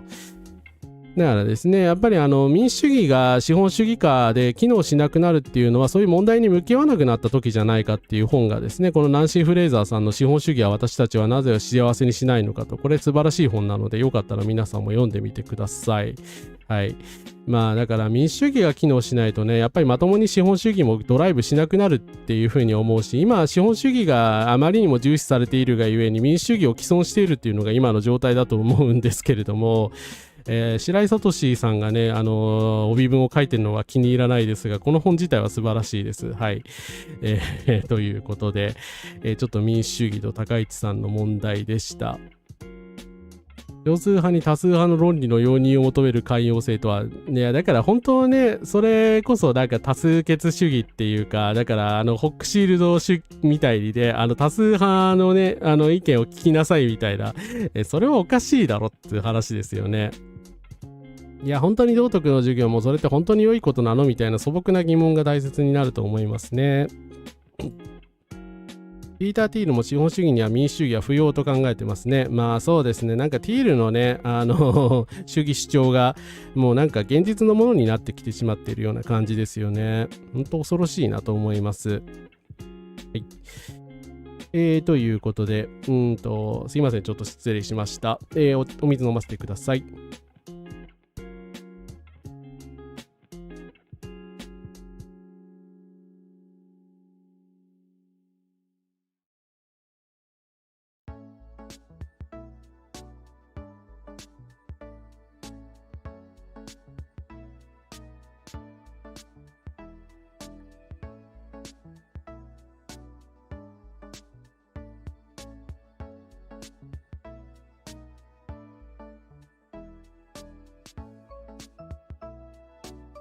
はい、失礼しました。小学校で受けた教育は他の人の迷惑にならないことは至上。それはやばいな。それはファッションですね。厚労省配布の掲示物なんかは道徳ベースの思いやりなる文言が溢れていて、その辺が限界というか一般という感じがします。いや、でも本当ね、白井はですね、民主主義を歌うんだったら反 LGBTQ だということに対してね、非常に矛盾してるのでね、反省していただきたいですね。なんでその主張変えないんだろう。困った人ですね。野田は荒らすだけ荒らしてるのか。いやーでもなー、ただ野田さん一人だけの問題じゃないですよね、ここまで来るとね。日本社会やっぱり全体の問題があると思いますから、そこはやっぱり少しずつ直していくしかないのかもしれないですけどね。迷惑になるな、社会福祉に頼るなという福祉否定のロジックがありますよね。はい。ということで、皆さんすいません。お待ちかね、憲法改正の問題に行きます。高市首相任期中の憲法改正賛成が反対上回る。また毎日新聞お前かという感じなんですけど、毎日新聞はちゃんとこれについても世論調査を取っておりまして、しかもこれ5月2日に投稿してるんですよ。悪意がないですか？毎日新聞の世論調査で高市早苗首相の任期中に憲法改正について 37% 賛成。賛成 37%。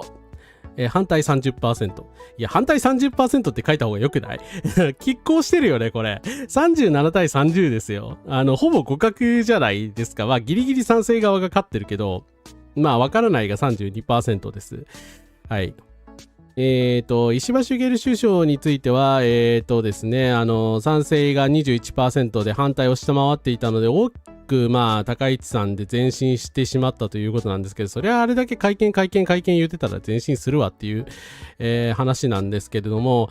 ちょっと衝撃的な動画が流れるのですいません。嫌な方は1分、2分ぐらいミュートしておいてください。ちょっと1.5 倍で流します。については、平和を愛する諸国民の公正と真偽に信頼して我々の安全と生存を保持しようと決意したと、この非常におめでたい一文をもし会見の機会があれば真っ先に変えようと思っているものでございます。2004年に発行された雑誌「ディフェンス」、当時落選中だった高市が書いた憲法改正の勧めなどとする論文が掲載されている。この中で高市は、今の憲法は GHQ の関与を受けて制定されているとした上で、独立した主権国家の国民としてのプライドにかけて、日本の心と言葉を持った憲法へと書き直すべきだと思っている。まず前文には目指すべき国家像を書き込む。国家はどうあるべきか、国民はどうあるべきかを冒頭に示すのだ。そして9条に該当する部分として、日本国は自衛のための戦力、国防軍を持てる。日本国民は国防の義務を負う。有事の際、主権の一部制限に協力する。また、大規模テロや自然災害など非常事態に対応するための条文を新設し、内閣総理大臣への権力集中や国民の自由や権利の制限を書くべきだろうとしている。憲法学者の木村壮太氏は、国民の権利を制限し義務を追加する点に注目する。国家権力は非常に強い力で支えられていると。でそれを放置すると国民の権利や、自由というのがどんどん奪われていくので、国民の権利を奪ってはならないという規範を設定して権力を制限する。それが憲法です。高市さんの文章の中で、自分の憲法では国民の権利をもっと制限しやすくするのだということが書かれていますので、国民の権利をその政府が制限しやすいのが理想な国家だとおっしゃっているわけですね。高市はこのはい。ということで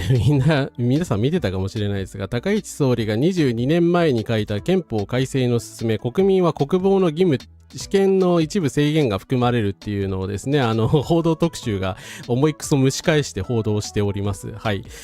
変更報道ってやつですね、いつもの。っていう感じなんですけど、もちろん22年前の話ですので、高市さんが未だにこのようなことを考えているかどうかはわかりません。わかりませんけど、すごいこと言ってますよね。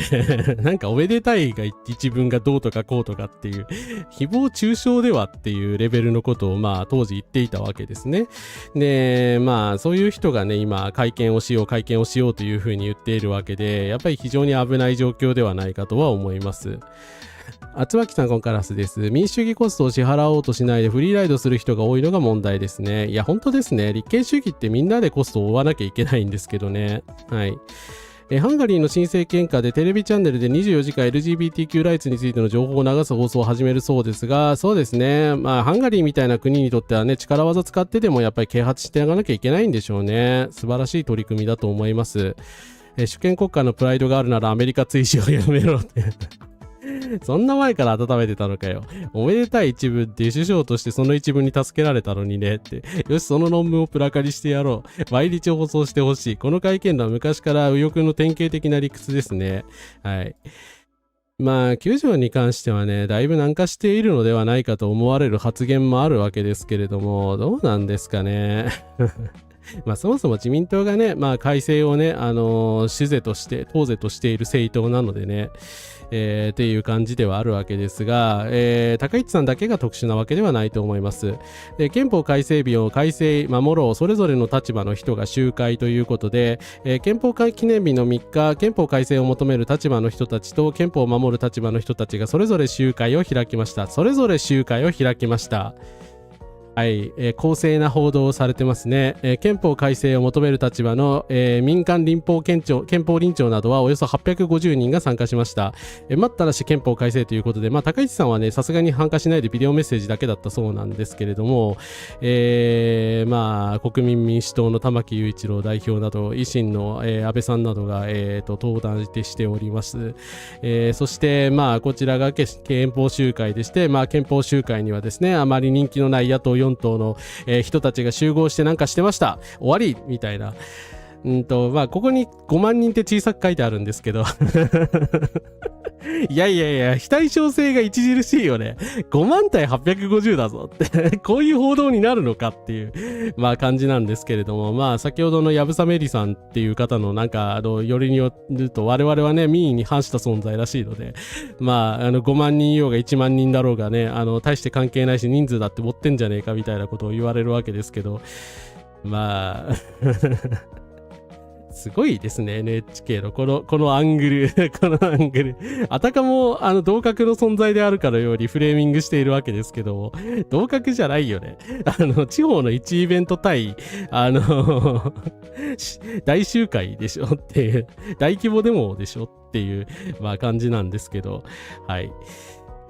そこは数字をね、なんか操作しないでほしいと思いますね。850人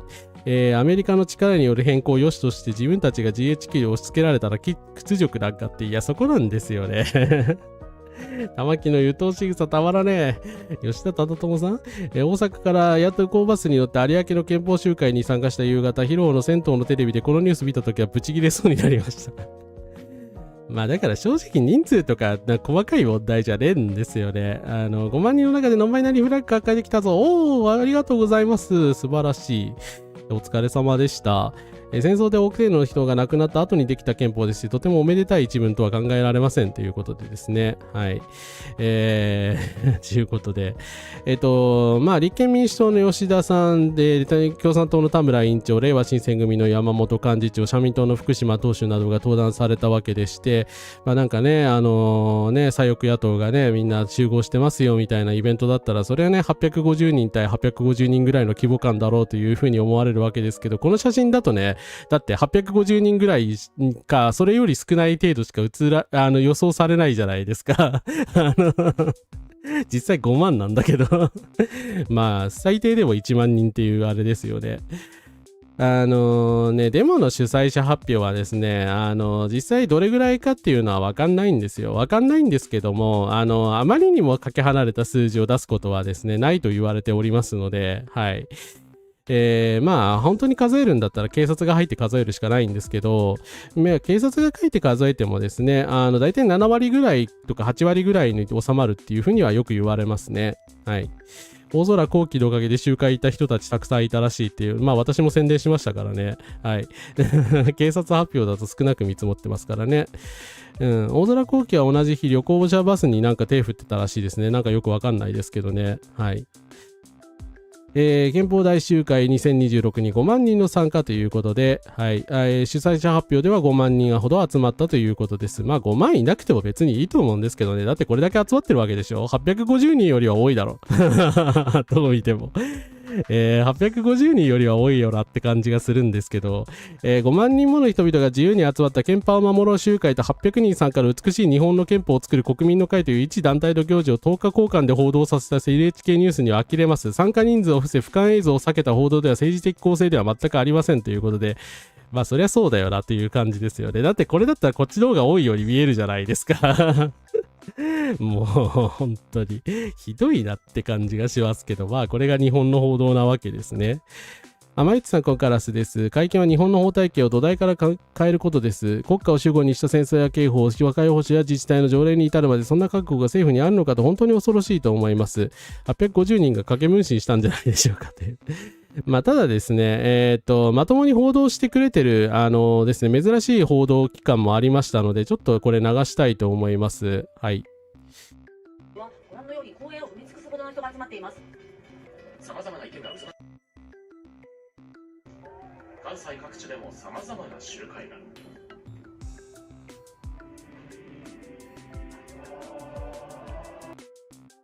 あ、ごめんなさい、間違えた。こっちが上の方だ。失礼しました。高市政権が誕生して以降、各地で行われるようになった戦争反対などを訴えるデモ。ペンライトを片手に声を上げるスタイルが特徴です。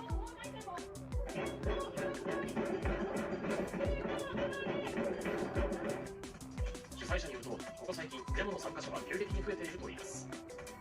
チラシを作るの何千円とか、フラッグとか何千円とかいうのを自分たちでお金を出して、中でも女性や友人同士で参加する姿が目立ち、SNS をきっかけに初めて来たという人も少なくありません。今までデモに来たことは全くなかったんですけれども、人間だけではなく、本当に小さい家族の命も関わってきますので、この子、多分大人になれないと思います。戦争始まったらもう、女の子だからとか、私、おばさんだからとか言って、戦争に書き出されないっていう保証は何もないと思うんですけど、日本は絶対それに参加も加担もしないでほしいと思っています。今、反対できることをやっていかないといけないと思いました。戦争反対を訴える声が強まる中、なぜ自民党は9条の改正を目指しているのか。はい。ということで、ランナーという番組だった、関西の番組だったそうなんですけど、きちんとですね、2分ぐらいの尺を割いて、一方ではこのように、先ほどすいません、間違って表示しちゃったけど、例の憲法改正側の、報道もしていて、まあ、セットで流しているそうなんですけど、デモの方に尺を割いてくれていたようです。まあ、良識的なメディアもまだ一応あるということかなとは思いますたいですけどね。はい。なのでですね、まあこのようにたくさん反対運動をしている人たちがいるわけですけれども、まあなかなかメディアにはね、大的には報道してもらえないというのが状況ですね。04年の USJ でのグレイの10万人ライブの景色が脳内にインプットされてるんですが、私の見た感じは5万人ぐらい。いやでもいても不思議じゃないくらいはいるような気がしますけどね、この光景。はい。空撮も見ましたけど、はい。大札が、ですね、ランナーという番組ですし、関西のですね、ランナーという番組らしい、報道ランナーという番組らしいです。はい。あれ、局どこだったかな、ごめんなさい、確認しなかった。失礼。デモ参加者が増えるのは喜ばしいですね。東京ドームのキャパが、3万人くらいなので、俯瞰の写真見ればその程度いるのは確実なのになぜわざわざ少ないと見積もらなきゃいけないのかはよくわかりませんということですね。はい。まあそうですね。だからなんでしょう。わざわざ少なくね、発表する側は主催者側にはないのでですね、それだったら真面目に調査してくれよっていう感じですよね。はい。取材に来てください。マスコミの皆さんは。そしてこれちょっと音楽が入ってるんで、ちょっと音出せないんですけれども、すいません。東京で5万人が平和憲法を支持するために集結ということで、フランスの BFM というですね、テレビ、放送が、日本のデモをこのように、わざわざ1分間のショート動画にして取り上げてくださっています。なんでフランス、フランスの局が1分間取り上げてくれてるんだけど、で、これ見りゃわかるんですけど、ちょっとね、著作権違反になるので、ちょっと音楽流せないんですけど、見ての通りですね、自衛隊とか、その、軍拡の文脈で、このようなですね、反対運動の裏動きが広がっているっていうことをちゃんと解説してるんですよね。日本のメディア誰もこんなこと言わないですよね。で、まあ、ちゃんとインタビューもしていましてですね、我々の声をですね、拡散してくださっているというところだと思います。はい。まあ、なんか、ちょっとこういうメディアが欲しいという切実な思いがありますが、はい。残念ながらフランスにしかない。ランナーカンテレだからフジテレビ系列なんだ。へえ、フジテレビなのに珍しいですね。わざわざこんな報道してくれるのありがたい話ですけど。はい。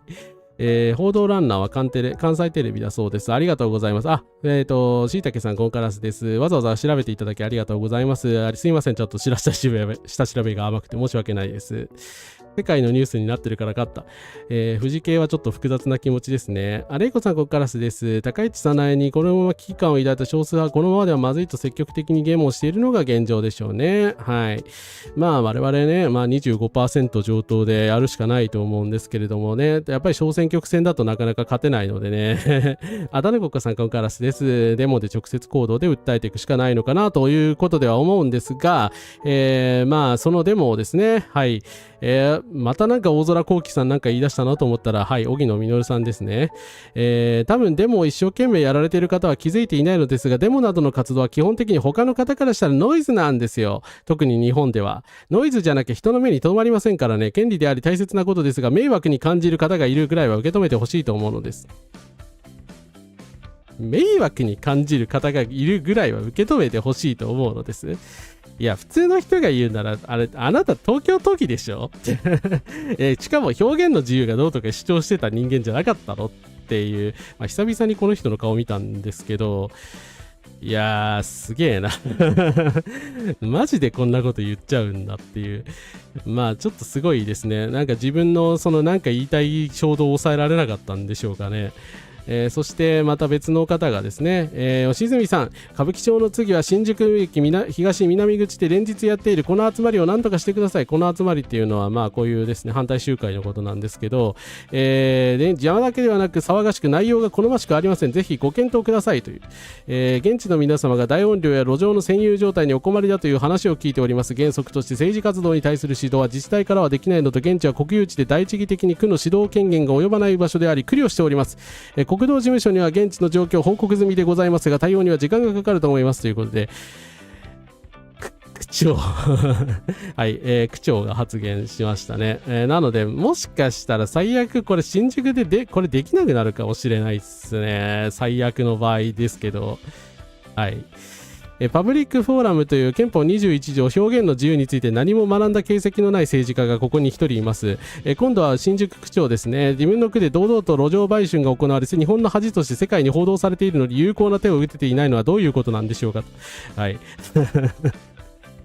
デモは選挙以外で国民が意見を伝える直接行動として大切な権利です。デモを萎縮するようなこういった言動はおやめください。選挙時、住民宅会のうるさい選挙会、駅前での凱旋など皆基本我慢してますと。はい。っていうことなんですけどね。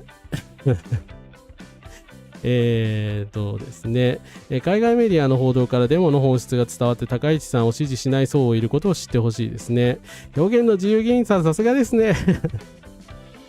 うん。カンテレエルピス作った曲なんだ。なんか頑張ってほしいですね。フジテレビ系だけど。うぜえのブロックス以上。受け止めました。やりますね。マジで表現の自由とか二度と言わないでほしい。さすが表現の自由戦士。ノイズじゃなく人の目に留まらないってちゃんと分かってるじゃないですか。言い出しっぺの法則でまずお前が政治活動をやめろっていうか、お前がブロックしろよって話ですね。受け止めますが行動は変えません。あなたも凱旋やめたらどうですかと申し伝えました。迷惑、政治家がそれ言うってデモには効果あるって言っちゃってますよね。だったら極右団体の凱旋者に対してまず意見を読めてください。迷惑ベンチを擁護した前科がありますね。新宿区長にはね。他にもコラボ関連とかいろいろ山ほど言いたいことあるけど、いや、ほんと吉住さん落選してほしいですね。次の選挙で。はい。暇のとまではちょっと言えないけれども、だからコラボ叩きを、黙認したよ、容認したよ、半ば容認してたような人ですね。はい。そう、意地悪ベンチをね、便利なベンチだからいいでしょうみたいなことを言ったのもこの吉住区長ですね。はい。非常に評判の悪い人ですね。で、これ音楽流さないんですけど、名古屋鶴舞公園での右翼凱旋5月3日ということで、こういう状態だったそうです。本当活動されてた方とか本当にお疲れ様でした。なんでこれに対しては何も言わないんですかね。私のとこにも来てめっちゃ迷惑でしたよ。だってこっちはただ屋内で集会してるだけなのに、ものすごいこのわけわかんない著作権違反の音楽流しまくってパラリラパラリラみたいな感じでですね、ぐるぐるぐるぐるその集会の周りを旋回してたんですよ。最低ですよねこいつ。いや、なんで逮捕されないんだろうこんなことやってってずっと思ってたんですけれども、左翼だったらこれ逮捕されてるんじゃないですか。普通に迷惑防止条例違反で。まあなんですけど、なんか凱旋右翼の人たちは本当に元気いっぱいでしたね。はい。まあ会見しろって左翼は活動やめろみたいなことを一生懸命言われておりました。はい。いや、本当にだってね、すごい音量でね、これまあ動画見たい人はね、クリックして、なんか、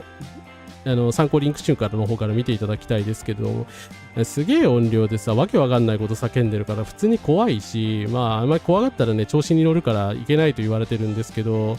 迷惑極まりないので、私ね、こういうなんかうるさい音出すやつ大嫌いなんで、バニラのトラックとかにもね、怒りを覚える、殺意を覚えるレベルなので、本当に我慢ならなかったですね。消えてなくなっていただきたいと思います。いや、表現の自由はあるけどさ。なんとかさんコンカラスです。この間新宿見た凱旋右翼比にならないぐらいうるさかった。いや、デモよりはるかにうるさいよね。なんでこいつら、メガホン使うこと許されてるのって感じなんですけど。よくわかんないですね。なんか政治家の人たちにとっては迷惑じゃないのかな、この人たち。室内集会でも凱旋右翼が押しかけるって、いや、実際押しかけてきましたからね。はい。びっくりしましたよ。右翼と警察は仲がいい。右翼は権力に守られている。で、いや、絶対そう言われますよね。だって、実際だって捕まらないのおかしいじゃないですか。これだけやっといて。そう、左翼は転び工房ですぐ逮捕されるけど、右翼は逮捕されない。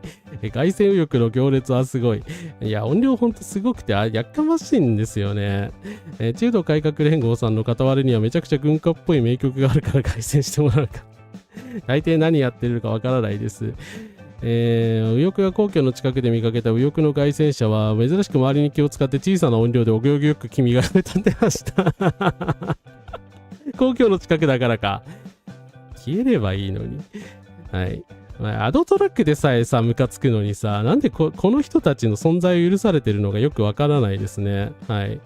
まあ、本当に腹立ってしょうがないんですけど、まあ、そんなね、皆さん、自民党の皆さん、凱旋右翼に抗議してくださいよという感じなんですけど、はい。今朝、ウォーキングの時にあまりにひどくて気になりました。憲法記念日の立憲民主党本部前に掲げられた国旗です。汚いです。日の丸が歪んでおりますというですね。はい。いや、国旗掲げてんだから別に良くないっていう、まあ、感じなんですけれども。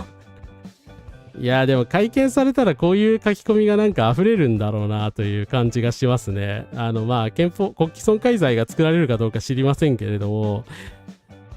こんなぐらいで罰受けるんだったら祝日の時に必ず掲げてるバスの国旗はどうなるんだよ。私は国旗毀損法反対してるんですよっていうですね。まあ、保守派の人でもね、岩井さんとか、さすがに国旗損壊罪はやべえだろって、あらゆる人を捕まえなきゃいけなくなるぞっていう風に言ってるんですけど、こういう旗掲げてる右翼の人って結構いると思うので、ね、汚れてるぐらいで怒られてたらたまったもんじゃないですよね。はい。やばいよと思います。アブソリュートさん、コンカラスです。そういった騒音の方は自閉症に対しても最低ですよね。いや、そうですね。私もね、割と軽くだから、ちょっとメガホンとか大きい音弱いので、はい。まあ、デモの時もね、メガホン持ってる人には近寄らないですしたりとか、まあ、自衛してるんですけど、はい。今度自民党っていうステッカー貼っていかなきゃなっていうですね。60年代安保時代から右翼に守ってもらってましたからね。公安警察は右翼より共産党や民主主義を監視してますからね。怖くて誰も国旗出せなくなるし、国旗損壊罪の本質がこれだろ。余計なお世話すぎて笑ったわ。立憲も国旗出さなきゃいいのにっていう。河合祐介を逮捕しろよっていう。いや、本当だよな。河合祐介を逮捕してほしい。本当に。なんであれが逮捕されないで、この、なんか我々罪のないね、ちょっとした、なんだろう、ちょっとした国旗を出しているだけのものが悪く言われなければいけないのか、ですね。そして競いなしで条文作成可能改憲派の集会自民党新党氏ということで、自民党憲法改正実現本部の新党義孝法務事務総長は3日、与党が憲法集会審査会に設置を目指す条文基礎委員会に関し、できないと条文が作れないということではないとの認識を示した、さっきの改憲派の集会で新党さん言ってたらしいんですけど、競いなしで条文作成が可能ちょっと何言ってんのかわからないっていう感じですが、まあ、ただでさえこういうなんかファシズムじみたことをやり始めるのではないかという懸念されている自民党なんですけど、堂々巡りの議論をするならまず条文を作る会を作ろうと提案したんです。先に進めたくないから憲法審を止めるという非生産的なことを許してはなりませんと慎重派を牽制したということで何言ってんのかよくわからないんだけど、同意なしで憲法改正ってできるもんなんですかねすごくないですよか。はい。まあ自民党は結党の95年、55年以来党是として憲法改正を掲げています。そのため時代に合わせて更新すべきで、まあ改憲すべきだと高市さんは言ってたわけですが、そういうのは後付けの理由に過ぎないと思います。そのくせ夫婦別姓や同性婚については時代に合わせて更新しようとはしないし、急いで更新しようともしません。伝統がなくなってしまうからと。では80年近く日本国憲法を改正するのは伝統を壊すことにはならないんでしょうか。あくまで歌い文句だとは思いますが、その歌い文句は間違っていると思いますと。まあそうですね。というか議論なしに憲法改正するってありえんだろファシストかよという、ちょっと感じがするんですけど、いや自民党がみんなファシストだとは私もさすがに言いませんけど、まあさすがに競いもね立てずにやるっていうのはプロセスとしてありえないだろうと思います。はい。タマさんコンカラスです。本当河合祐介をね、国旗損壊罪で逮捕してほしいですね。自民党以外のあらゆる上級組織が戦前から名前を変えただけのことが、まあ、入管なんてのは典型的にそうですからね、そういう組織が本当多いんですよね。公安はこそこそデモ参加者のメモ取ったり、本当にろくでもないですね。いや、公安警察の人はね、デモの参加者数えてほしいですね。そんなに言うんだったら。出雲市とか言うんだったら。3万人ぐらいはいただろう。これはさすがにファッションですわ。議論なしに強行突破しようみたいなのはいくらなんでもやりすぎだと思うんですけど、新藤さんってもうちょっとまともな人かと思ってたんですけども、さすがにここまで言い出すとは思わなかったですね。調子乗ってると思いますね。はい。そして必ず真ん中にいる桜井よし子さんですけど、はい。誰か止めろよっていう感じですね。時代に合わせるも何も時代に戻す反動的憲法でしょう。自民党の言う伝統とは戦前回帰としか思えないですよね。なので、まあ、最後にちょっとそういう人たちの腰を折ることを言って終わりにしたいと思うんですが、憲法9条の曖昧さは日米同盟のために維持すべきですとアメリカの専門家が言い出しています。はい。いや、なんか思わぬ助け舟というか、まあ私は別にその思想的にはおそらく全く相入れない人なんですけど、米マカレスター大学のアンドリュー・レイサムさんというですね、国際安全保障の専門家の方が、日米同盟を維持強化していくためには、9条の持つ曖昧戦略は維持されるべきであるというような話をしておりまして、まあ、要は、アメリカとしては、どうしても中国を意識した今、外交をしてるわけじゃないですか、トランプ政権下で。で、まあ、何かにつけてね、やっぱり、中国のですね、機嫌を損ねるようなことはあんまりしたくないという話なんで、日本のですね、9条を盾にして、まあ、平和外交をしつつ、アメリカとある程度距離を取ってですね、豊かな同盟関係を築いていこうではありませんかみたいな、ことをおっしゃってます。まあ、一つの見解だとは思います。っていうか、アメリカ的にも、いきなりね、自民党がファッションみたいな、本当にファシズム政党になられたら困ると思うので、ある程度ですね、防御的にコントロールできる政権であるっていうこととか、まあ、専守防衛に徹するっていう姿勢を保つこと自体はですね、まあ、そんなに、ですね、問題ないんじゃないかなという気はします。はい。綾川健太さん、コンカラスです。時代に合わせるならね、法律まず変えろっていう話ですからね。心境複雑すぎて反応に困りますね。なんか別にその日米同盟を強化してほしいわけではないんですけれどね。まあ、日米同盟を強化したいという人にも憲法9条をね、保った方がよろしいですよという見解があるということは、まあ自民党の皆さんはよくよく、考えた方がよろしいのではないでしょうか。いや、でも正直高市さんの発言とか行動にはね、迷惑してる面もあるはずなんですよ、絶対。トランプはそうは思ってないけどもね、そうですよね、一理あると思うんですよね。だからトランプはそう思ってないと思うけど、まあ、なのでですね、必ずしもだからアメリカの思惑っていうのと自民党の思惑というのは一致してないということは自民党自身が自覚しなきゃいけないんじゃないかなと思います。はい。ということで、高市さん意見の話でございました。ちょっとご視聴ありがとうございました。引き続き石油危機の話等に行きますが、その前にちょっとお水飲ませてください。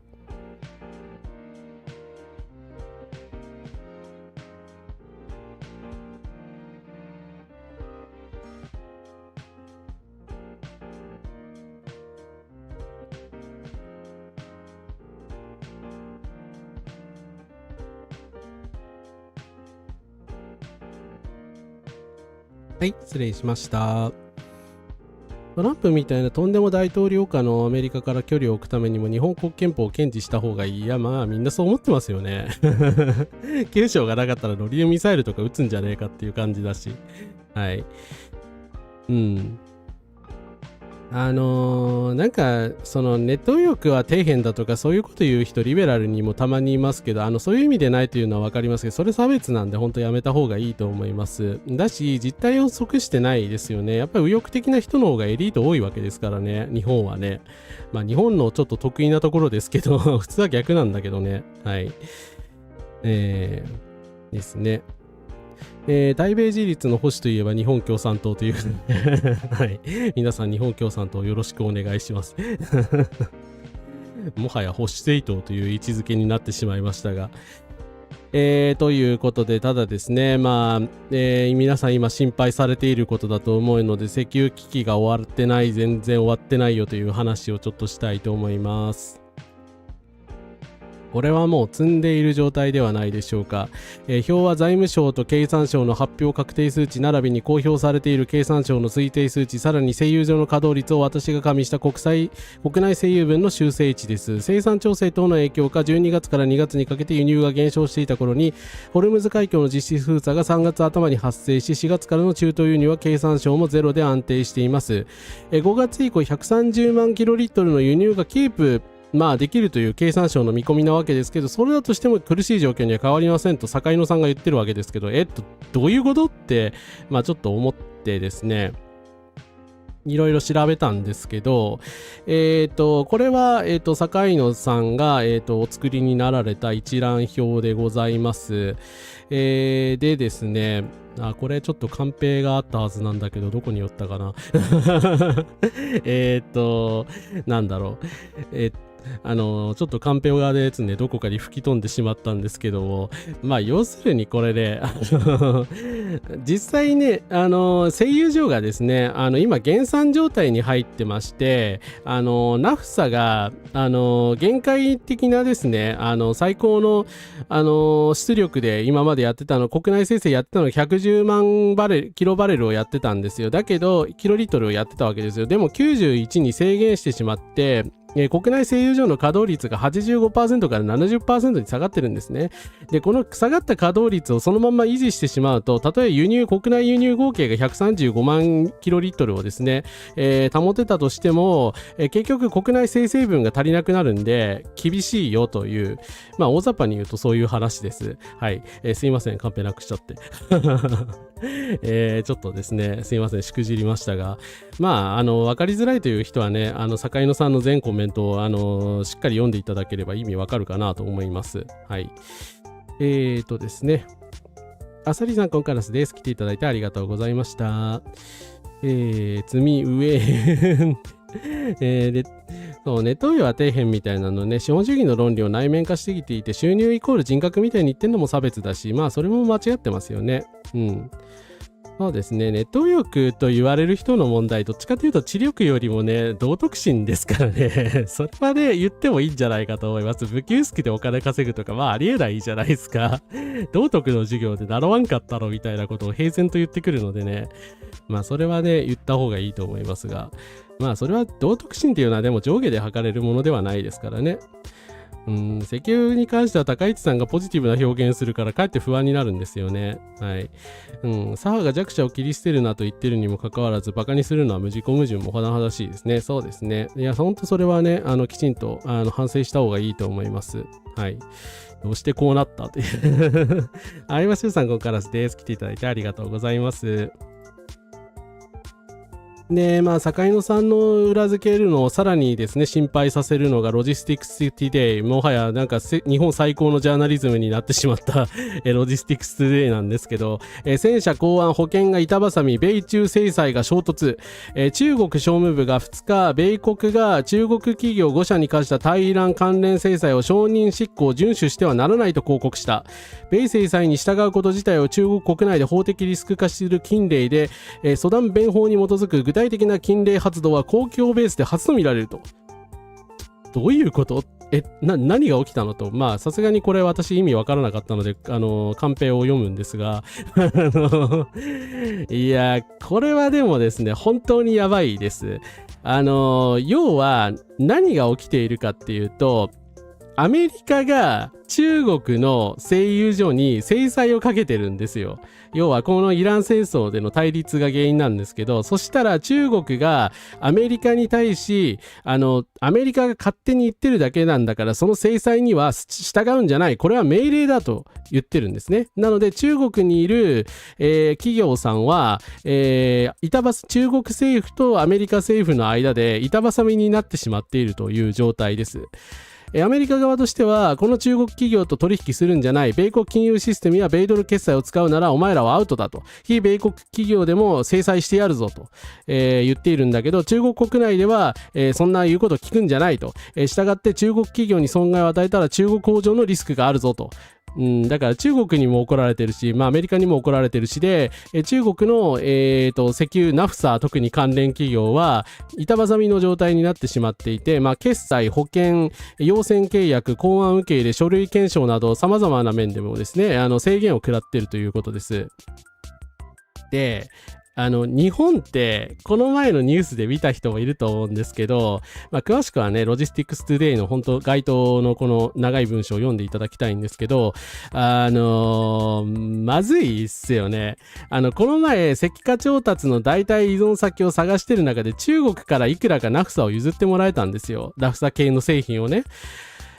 だからプラスチック不足もなんとかなるかもしれない、やっぱり中国さんが最後には助けてくれるっていう展開になるのかもしれないと一部で期待されていたんですけれども、アメリカが科した制裁で間接的に日本のバッファが潰されました。はい、この超絶綱渡りの難局をですねどうやって乗り切るのかと。だからトランプの手前今の日本政府の方針だと、アメリカが制裁を仕掛けている中国企業と勝手に取引してナフサ関連製品を日本に輸入するっていうことできないわけですよ。だからもう無理ですよね。中国ルートが潰されたんですよ、アメリカのせいで。どないすんこれって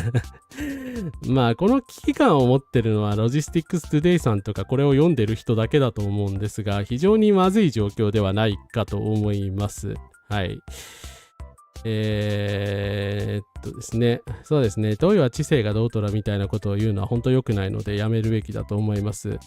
怖っ、積んだんの？これガチンコなんですか？ G2 会談できるんでしょうか？いやでもこの状況で本当ね G2 会談できるんですかね。昔から確かにライバル関係ではありましたけど、今回ちょっとイランを挟んでですね、明日 AI 動画でもあれしたいと思うんですけど、結構やっぱり中国の態度に本気でアメリカがムカついてんじゃないかなという、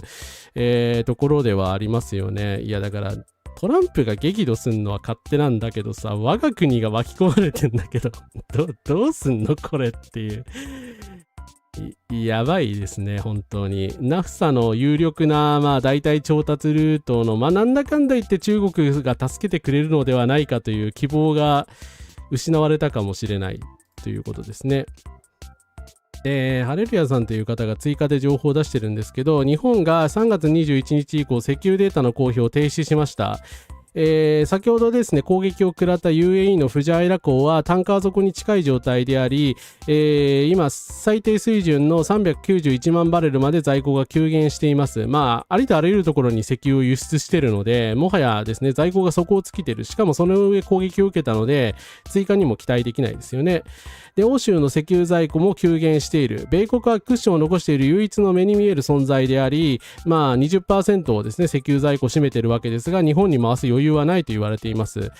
なので市場が目に見える陸上在庫の減少速度を目の当たりにしたとき、市場は一気に転換するのではないかという話で、これは予測なんですよ。投資家向けの予測として、商業原油在庫が一気になくなったらいよいよ日本とかやべえぞっていうことで、原油価格がまた暴騰したりですとかね、いろいろなことが起きるかもしれないんですけれども、ただあくまでも予測足なんで、直ちにその石油がなくなるということではありません。でもですね、日本はなんかいつの間にかデータ公表を停止してんのも私初めて知ったんでちょっとびっくらこいたんですけど、ふざけんなよって感じですが、まあフジャイラを潰されたわけですよね。で、フジャイラをイランに潰され、まあ中国をアメリカに潰されとなっているので、だいぶやばいなというまあちょっと感じがしておりますね。戦後初の侵略危機、なぜアメリカのせいっていうね結局アメリカに裏切られるっていうですね。メキシコからちなみに輸入したのはね、スポット輸入で、まあ100万キロリットルだっけ、まあ全然、100万もバレルだっけ、全然、需要に満たないので、1日分も持たない量なんですよね。はい。まあ、だし、まあ、メキシコとかね、やっぱり向こうの国は日本に回す余裕は今ないのかなと思われます。はい。なので、まあ、ナフサの二次製品に関しては中国で、UAE ですね。中東に関しては UAE に期待があったわけですが、何か両方ないどうするんこれっていう。まあ、笑ってる場合じゃないんですけどね。はい。で、日経がなんか今更田中角栄の脳に学ぼう石油危機にプラン B の備えをみたいな記事を出してるんですけど、遅いよ。それを2ヶ月前にあなた方は言うべきでしたね。プラン B を持たないリーダーにはついていけません。リーダーシップの本質は平時に道を示すことやなくて、想定外が起きた時に次の道を示すことです。プラン A が機能している時は誰でも結果が同じ。差が出るのはプラン A が積んだ瞬間です。プラン B がない指揮官の下ではプラン A が厳しいという現状報告が現実否認として処理され、誰も悪い情報を上げなくなり、機能不全がさらに見えなくなり、確保しましたが、情報の否認として機能していますと。はい。まあその通りとしか言いようがないんだけど、まあ日経は言うのが遅いし、政府はですね、プラン B を持ってないのではないかという疑いが深く、あるので、やばいなという感じですね。はい。ホルムズ海峡が従前のようになることを望むしかありません。今、日本が取っている石油製品確保のオプションは、より遠いところからより高い値段で品質が合わないものをかき集め、備蓄原油と合わせ日本全体としての量を確保している。これはあくまでも緊急臨時措置です。たとえ楽観的に言って、なんとかなったとしても、世界の真ん中で咲き起こる日本外交というのは、中東から安く日本の生成設備に適合したものを従前のように安定して入手できることが目標であるはずなんですから、あくまで今は緊急措置であって、ホルムズ海峡を開けなきゃどうにもならないっていう認識を政府にはしていただきたいというですね。はい。それそうだよなと思います。はい。遅い。日本の状況は想像以上に深刻ですね。いやー、やばいですね。ここに来てイランにUAE を潰されてしまい、そして、中国をアメリカに潰されてしまうというですね、最悪ルートですね。だから大体調達先として他にいいところがあればいいんですけど、ないですからね。で、取り合いになってますからね。だからゴールデンウィークで旅行行ってる場合じゃねえよって感じなんですけど、オーストラリアからね、原油がじゃんじゃん取れればまだ良かったんですけどな、そんな感じでもないみたいだからな。そして関連ニュースとしてブスコバンという薬品が年内に販売中止になります。知らない患者さんが多すぎるので伝えます。もしお使いになっている方がありましたらですね、ちょっとお知らせしたいなと思って取り上げるんですが、ブスコバンは販売中止となり年内にも在庫が精進する予定です。ブスコバンは胃腸の痙攣や痛みに使われている薬で、腹痛、生理痛、過敏性腸症候群などで長年使われてきた定番薬でございます。突然なくなります。代替薬があります。でもこの薬でないと効かないという患者さんが一定数いることも事実で、医薬品の供給不安定は中東情勢だけの問題ではなく、製造コストの情報、後発薬メーカーの撤退、原材料の海外依存、日本の医薬品、供給体制は今崖っぷちの状況ですと。複数の爆弾を同時に抱えていますと。かかりつけ医の先生は文句を言う患者への対策を考えてくださいと。それはあくまで医者目線であって、患者からするとなんで薬ないんっていう、言いたくなるんですけど、私は使ってない薬ですが、いやでも過敏性腸症候群は本当これ辛いからね、わかるんですけど、ですね、こういう薬とかが次々なくなっていくってなると、結局やっぱり病気になっている方とかから苦しんでいくことになると思うので、本当なんとかしてくれないかなっていうもう今すぐ戦争を終わらせる何かが欲しいと思ってしまうんですけど、まあその妙手がない状況なんですよね。韓国が2億7000万バレルのところを100万バレルで大騒ぎしてる場合じゃないんですよね。そう、だからトランプに全ベッドで勝てないでしょって、さっきだってUNOで負けてたじゃないですか、おじさんは。だからだからですね、まあこれはあくまでもギャグというか例えの話ですけど、これで勝ってるって言っちゃってる人なんだからね、勝てないでしょってね。日本はトランプ頼みでやっぱりやってたらね、まずいことになると思いますので、まあ、イランとも何かしら交渉してルートを作っておかないと、本当にね、この2国に巻き込まれてね、日本のエネルギー状況が破滅的になってしまう可能性があると思うので、やばいと思いますよね。ブスコバンはずっと不足してました。昔からある薬で薬価がすごく低い。あ、そうなんだ。いやー、こういう薬のね、薬価こそ上げればいいのにね。いやー、本当に弱い人々の命から危ぶまれていくっていうのはね。今回のオイルショックにあたり、世界各国の対策について IEA がまとめているのですが、韓国など影響が最も深刻な国々は多数の対策を打っている一方で、日本はどうかなと思ってみたらガソリン補助金だけだった。コロナ同様、今の時代、各国の対策をリアルタイムで比較できるので、仕事ぶりがよくわかりますということで、最後にこれ紹介して終わりにしたいと思うんですけど、IEA がですね、2026年のエネルギー危機政策対応トラッカーというものを作っております。史上最大の供給困難に対して各国がどのようにやっているかと。大して対策してない国もあるし、余裕ある国は対策してないと思うんですけど、カンボジアとかエジプトとかすごいですよね。なんか、ありとあらゆる対策を打っている。韓国もそうだし、あれでも我が国の名前がない。あれどこ、日本は日本はなんか下の方にあって、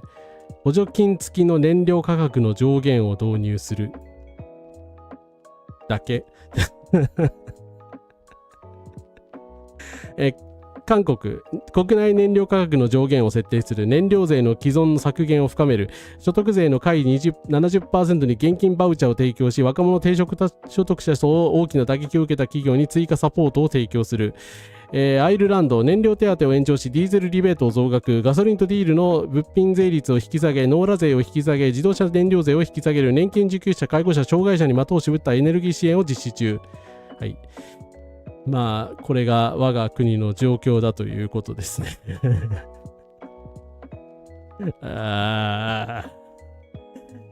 ということで、ちょっと暗い気持ちになってしまいましたが、日本の石油危機事情でございました。はい。でも結局ここでも薬価の安さがね、ネックになってくるんですよね。本当にね、だから薬価を上げなきゃいけないと言ってるのにな。先発医薬品が体に合っていても後発医薬品は体に合わないということもありますからね。はい。そうなんですよね。だから本当政府は真面目に対策取らないとね、薬も石油もないっていうことになってしまうと、みんな困ってしまうと思うんですけど、どうするのかね。はい。ということで、日本の石油エネルギー事情でございました。ちょっとなんか全然解決になってなくて申し訳なかったんですけど、はい。でっち上げで家宅捜索とかやりそう。ということでお水飲ませてください。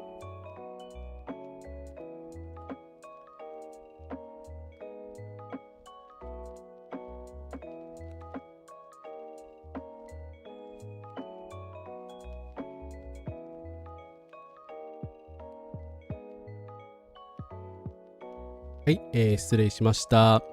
ゴールデンウィーク明けに少しは対策が取られることを期待するしかないと思います。はい。ということで、ちょっとですね、暗い気分のところさらにあれで追い打ちで申し訳ないんですけど、ヘイトスピーチ等の話をしていきたいというふうに思います。ちょっと閲覧注意になります。在留手数料値上げ、入管法改正へ財務省思惑と在日外国人の不安ということで、これ3月10日の記事なんですけど、私ちょっと不明にしてですね、ちょっとこれを読んでませんでした。申し訳ございません。今、大変な問題というかですね、怒りを呼んでいるのが、在留資格の更新手数料が現状の6000円から最大7万円ぐらいになるという話ですね。で、永住許可は1万円から20万円程度へ上がると。在留外国人への嫌がらせ以外の何でもないだろうみたいなですね、こういった入管法改悪がまた行われてしまったわけなんですけど、朝日の3月のこの記事で結構恐るべきことが書いておりまして、これ有料部分なんであれなんですけど、なんとですね、また皆さん大好き財務省が関わってたという話ですね。有料部分なんでちょっとかいつまんであれしますが、入管庁はですね、私もびっくりしたんですけど、7万円案はですね、入管庁の提案じゃないらしいんですよ。本当は在留資格の更新は6000円から2万3000円程度に入管庁を上げようと考えてた。それでも高すぎるんですが、圧倒的に高すぎるんですけど、それを財務省が、外国人の負担増ならやりやすいのではないかと狙いを定めたのが在留手数料であった。最終的に4万円以上という目安になったということで、ふざけんなよっていうですね。この前の配信でも言いましたけど、これ違法なんですよ。憲法違反なんです。なんで憲法違反かっていうと、要は自民党の皆さんがよく言うところの不正な、だから不法滞在外国人って不法滞在っていう言い方自体が差別的なんだけど、いうところの取り締まり強化とかに必要な費用を捻出するために、在留手数料を値上げするっていうロジックで値上げしてんですよ。でもそれって不当じゃないですか。だって同じ外国籍という属性であるからといって一切日本で犯罪とかを犯していない真面目に勤労して納税している人に対してそれを負担しろっていうのって人種差別以外の何者でもないでしょ。だからね、例えるんだったら何ですか、私がアメリカに住んでるとして、日本人のね、なんか性犯罪者みたいな、凶悪犯みたいなやつが現れたと。これはけしからんから、確かにね、日本人は性犯罪者で悪いやついるわ、海外で悪いことするやついますけれども、これはけしからんから、その在米日本人全員の税金を1万円上げて、犯罪対策をやりますみたいなことを言ってるようなのと同じですよね。そんなの許されるわけねえだろって感じなんですけど、なんと財務省が自らですね、これを提案したというところで、終わってんなっていう、気持ちになりました。はい。さすがに朝日新聞なんで嘘つくは書いてないと思うんですけど、はい。いやー、信じられないですね。ホップフェイスさん、コンカラスです。来ていただいてありがとうございます。いや、こういった情報やっぱ伝えていかなきゃいけないし、高すぎますよね。いや、ありえないですよ。6000円からのジャンプアップが大きすぎでしょ。6000円から1万円とかだったらまだ理解できなくもないし、だから入管としては2万円ぐらいにする予定だったみたいなんですよね。でも結局、財務省側がもっと上げろみたいなこと言って、最大7万円になってしまったと。子ども家庭庁は子どもの自己決定権既存してるし納税しなくても意思表明権あるし、いやいや上げようとはしてたんかいって性格悪すぎるって差別そのものだし、財政赤字は外国人の命より重いって、いやだから増税反対とか言ってた右翼の人たちはマジ切れしてほしいですよね、これに。いやどうせ怒らないんだろうけど、財務省の勝手でこんなこと許されるわけないですよ。はい。ねえ。だからね、陰謀論者が集った時には私も擁護してましたけどね、これは許されない、事実であれば絶対許されないと思いますよ。だからなんかね、官僚の人たちからして主権者教育みたいなの分かってないんじゃないかっていう気がしますよね。はい。とにかく自民党や財務省らのやってることは差別ですし、周回遅れの新自由主義でしかないです。いや、全くその通りですね。はい。経営ビザもそうですが、在留資格更新手数料を大幅に上げるそうです。昨日会ったアフリカ人の友達は、家族6人、5年更新で1人7万円、6人なら42万円払えるわけないだろ、ふざけたことばっかやってんじゃねえぞ、嫌がらせやめろやと腹渡が煮えくり返っています。はい。客が来ても黒字でも閉店するカレー屋を潰すに資本金3000万円ルールやめてくださいということで、ちょっと4万人から少し止まってしまってるのでですね、皆さんよかったら、署名の拡散等よろしくお願いいたします。まだまだ集めなきゃいけないかなと思います。なんかね、日本の人たちに対するそういう増税絡みとかだったらすぐね、5万人とか10万人とか集まるのにね、なんか、日本だと集まんないんだなというのがちょっとね、日本っていうか外国人政策だと集まらないんだなというのが、なんかちょっとイライラしますね。はい。そう、こうやって外国人をいじめていくんですよね。はい。そうですね。ということでですね、さらにですね、ちょっと追い打ちをかけるようなニュースで申し訳ないんですけど、中国の交換留学が一部で停止、渡航直前で断念、人生が変わってしまうということで、ですね、あと、ちょっと申し訳ないんですけど、差別発言に関してはチャットルールで禁止されておりますので、ちょっと今後注意願います。今回ちょっと配信というかね、コメント禁止にしますので、そういう発言はね、今後しないでください。よろしくお願いします。はい。ということで、中国の交換留学が一部で停止、渡航直前で断念、人生変わってしまうということでですね、日中関係が悪化した昨年11月以降、両国の大学間の協定に基づく留学プログラムが一部で停止している朝日新聞の調べでは、中国の、複数の主要大学で日本への交換留学が取りやめたことが判明したということで、一応公平のために言っとくと、これは中国の政策なんで中国共産党が悪いです。一義的にはね。中国共産党の指示により、おそらくですけれども、民間の交流を制限しようとしてるんですよ。とんでもねえ話だとは思います。まあ、とんでもねえ話ですけども、その原因を作ったのは高市さんですよね。はい。中国国民に日本への留学を慎重にするよう中国教育省は去年11月に呼びかけています。まあ、台湾発言からですね。で、派遣を停止した大学のほとんどがこういった要請や国際環境の影響を理由にしているが、当局の意向を忖度した結果に過ぎないというですね、批判が出ています。まあ、当然だろうと思います。まあ、全体主義国家ですからね。はい。まあ日本もね、中国と大して変わらないのではないかみたいなニュースが最近多いですけれども、まあこういうやっぱりことになるわけですよ。で、ただね、人生を奪われたのは中国人留学生の方々です。有料部分には悲痛なことがいろいろ書いてあるんですけど、本当に辛くて一睡もできなかったと。4月から鹿児島大学へ1年間の交換留学に行く予定だった遼寧省の大学3年生は、財政校から派遣停止を告げられた3月末の取材でそう話した。財政校は理由を国が許さないからであると説明したというと。だからこれはもう正直にね、中国共産党が許さないからって説明したらしいんですけど、大学側はね。高校から日本語を一生懸命勉強し、将来で日本で働きたいと思っていた留学生の男性は、留学の中止は多くの人々の人生を根本から変えてしまうというふうに話したと。いや、これ許せないですよね。本当にいろんな意味で。日中の両政府に責任があると思いますよ。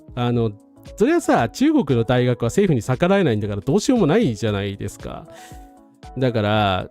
わざわざ日本語を今時って言ったらあれですけど、日本語を学んで日本に来たいって思ってる中国の人なんですよ。で、こんな、だからさ、迎え入れるしかないじゃないですか、本来だったら。それなのに、こういうことになってしまうっていうのは、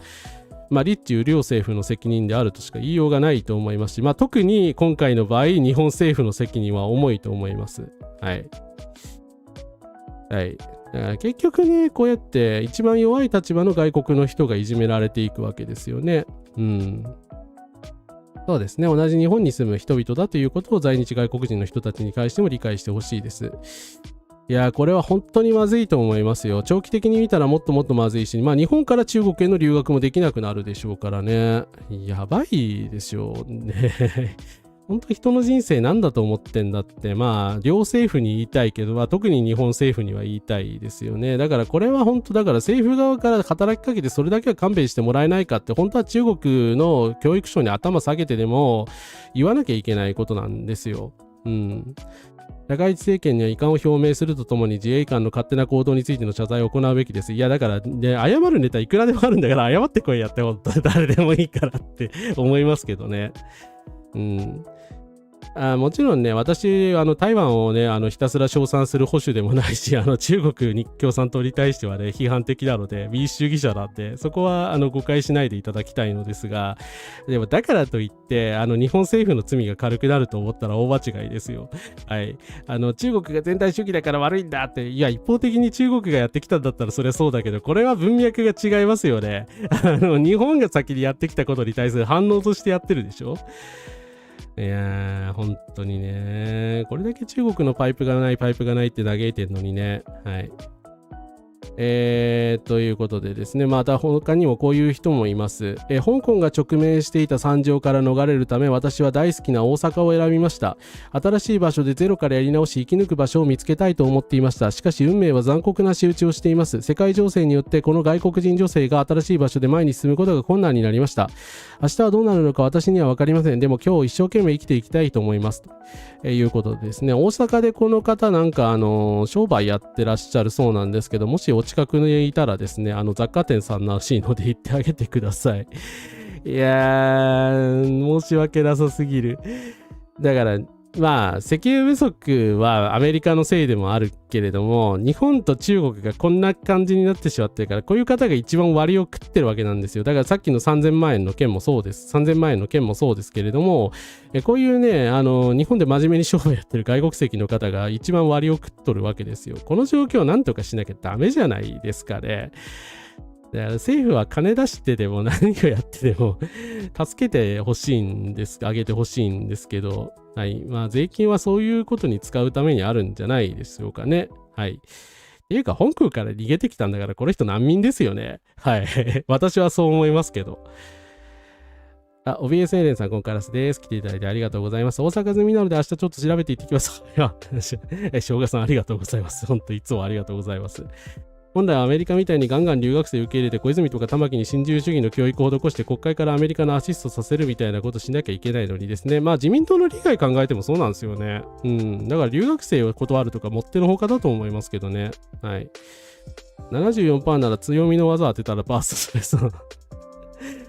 本当にね、何のために税金払ってんのか分かんなくなりますよね。こんなことされるとね。そう、難民ですよ、難民。だって、香港の政府、香港が中国と、あれは中国当局が 100% 悪いですけど、あんなことするから、逃げてこざるを得なかった民主主義者の人たちがたくさん日本に来てるわけじゃないですか。ね、彼らの人生のこと考えてないってね、保守派としてありえないと思いますけどね。はい。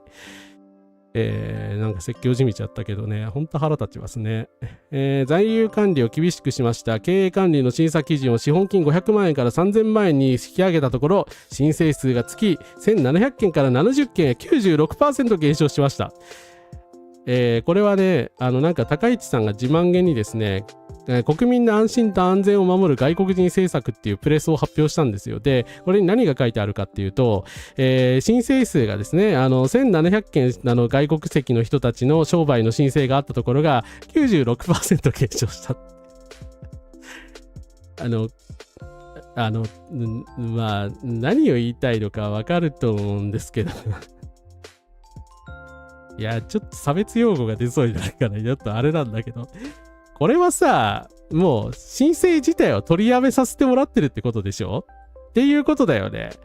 っていうことですよね。どう考えます皆さん。これ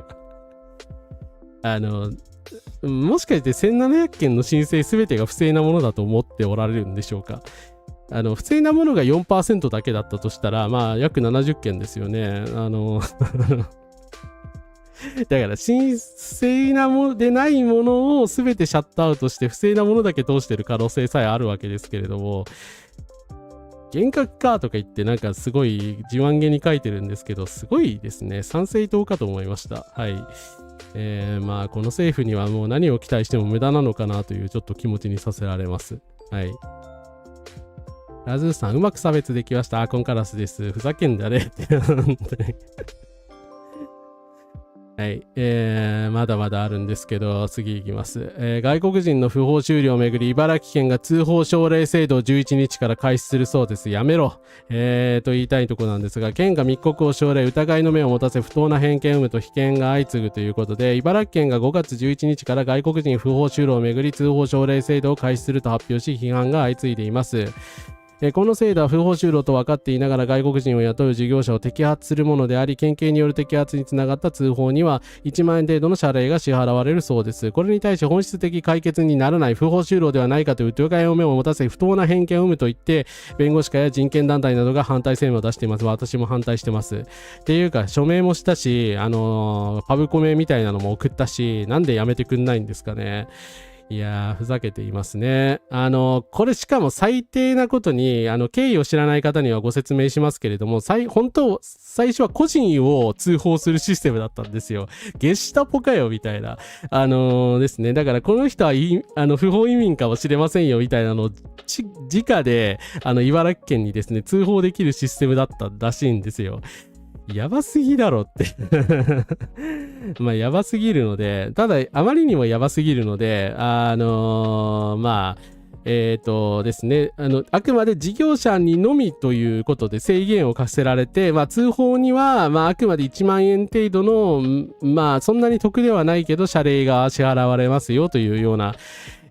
ことまで後退したんですけれども、結局密告を奨励する政策をね、やめないというところで、いや、お前自分のパワハラ疑惑とかは茨城県知事との解決しないところでアムネスティインターナショナルとかから抗議されてんのに、大井川さんは何を考えてるんですかね。まあでもこれほんと5月11日からでいきなり始めちゃうらしいんでやばいですね。なんとかしてやめさせないとまずいと思います。はい。KHSS さん、コンカラスです。コメントありがとうございます。初コメありがとうございます。経済を盛り上げたいのか、盛り下げたいのか、何がしたいのかということでですね。いや、これやって本当何が良くなるんですかね。日本で暮らそうと思える人が減る、日本の労働人口の減少ということになる。いや、だから、私は、確かに移民の人たちを経済的にメリットがあるから、みたいな、ね、口調には、基本的に差別的なニュアンスがあるので、生産性のない人は良くないのかみたいなことになるじゃないですか。だからそういう言い方しませんよ。一応人権派を名乗ってるので。だけど、移民入れることによって経済効果があることって確かだし、そもそもネオリベの人たちっていうのはそういう理屈で、だから日本のね、それこそ安倍晋三だってそうじゃないですか。結局特定技能みたいなね、差別的な制度でしたけれども、ああいう制度を作ったわけでしょ。だからなんで今更逆方向に噴射してんのっていう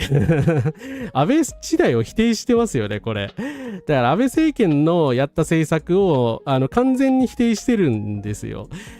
ちょっとどうかしてんじゃないかなって思います。はい。でもやめろの一言でしかないですしね。だから不法私人逮捕一歩手前だしね、ゲシュタポかよっていう感じだし、頭クラクラしますよね。本当に。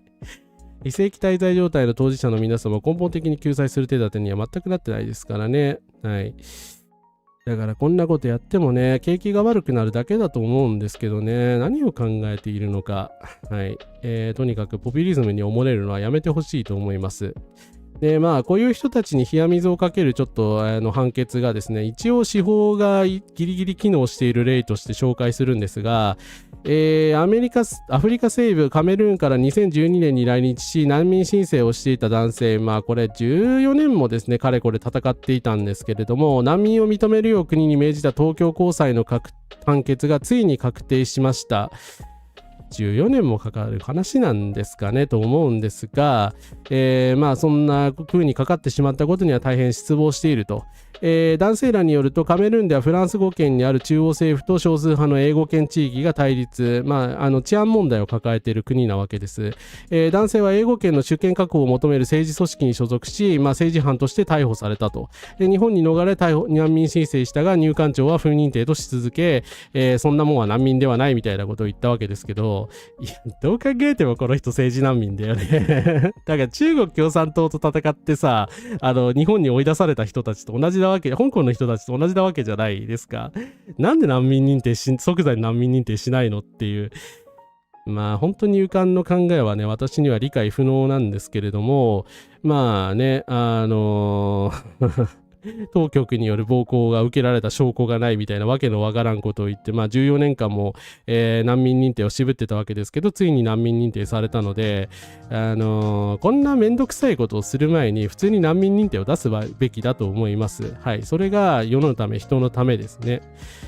悲しみさん、コンカラスです。排外主義はいつでまでも加速しますね。どう考えても典型的な難民ですよね。私だったら秒で認めるんですけど。いや、それはね、身元調査とかはそれはしなきゃいけないかもしれんけど。はい。日本は人権を尊重する国になってほしいと、男性。高市首相は謙虚にこの声を聞くべきではないでしょうか。高裁が3回目の難民申請中だったカメローン出身の男性を難民と認めるよう入管庁に命じました。高市政権は不法滞在者ゼロプランと称し、申請3回目以降の申請者の強制送還を猛烈な勢いで急いでいますが、判決は入管庁の難民不認定決定が間違っていたとはっきり認定し、3回目以降の申請者にも保護すべき人が存在することを示しましたと。いうことで、この方も3回申請してたんで、強制送還の対象だったわけですよね。だから本当送還されなくてよかったと思うんですけど、当たり前ですよね。14年も日本に過ごしてるんですよ。送還できるわけねえだろっていう、それぐらい秒で気づけやって話なんですが、ゼロプランっていうのがいかに間違ってる政策かっていうのがわかると思います。そうですね。人を数字で見てしまうのはやめたいですね。住む権利があるからこそそれが阻害されることがそもそもの問題だということですね。ですね。なんかまた移民政策反対でもやるらしいですね。いい加減にしてほしいですね。お前らのデモの刑って言わねえわって。先ほどと矛盾すること言うようだけど。ヘイトデモはね、ダメですよ。法令違反ですからね。呼吸困難放置で人殺すスペシャリスト。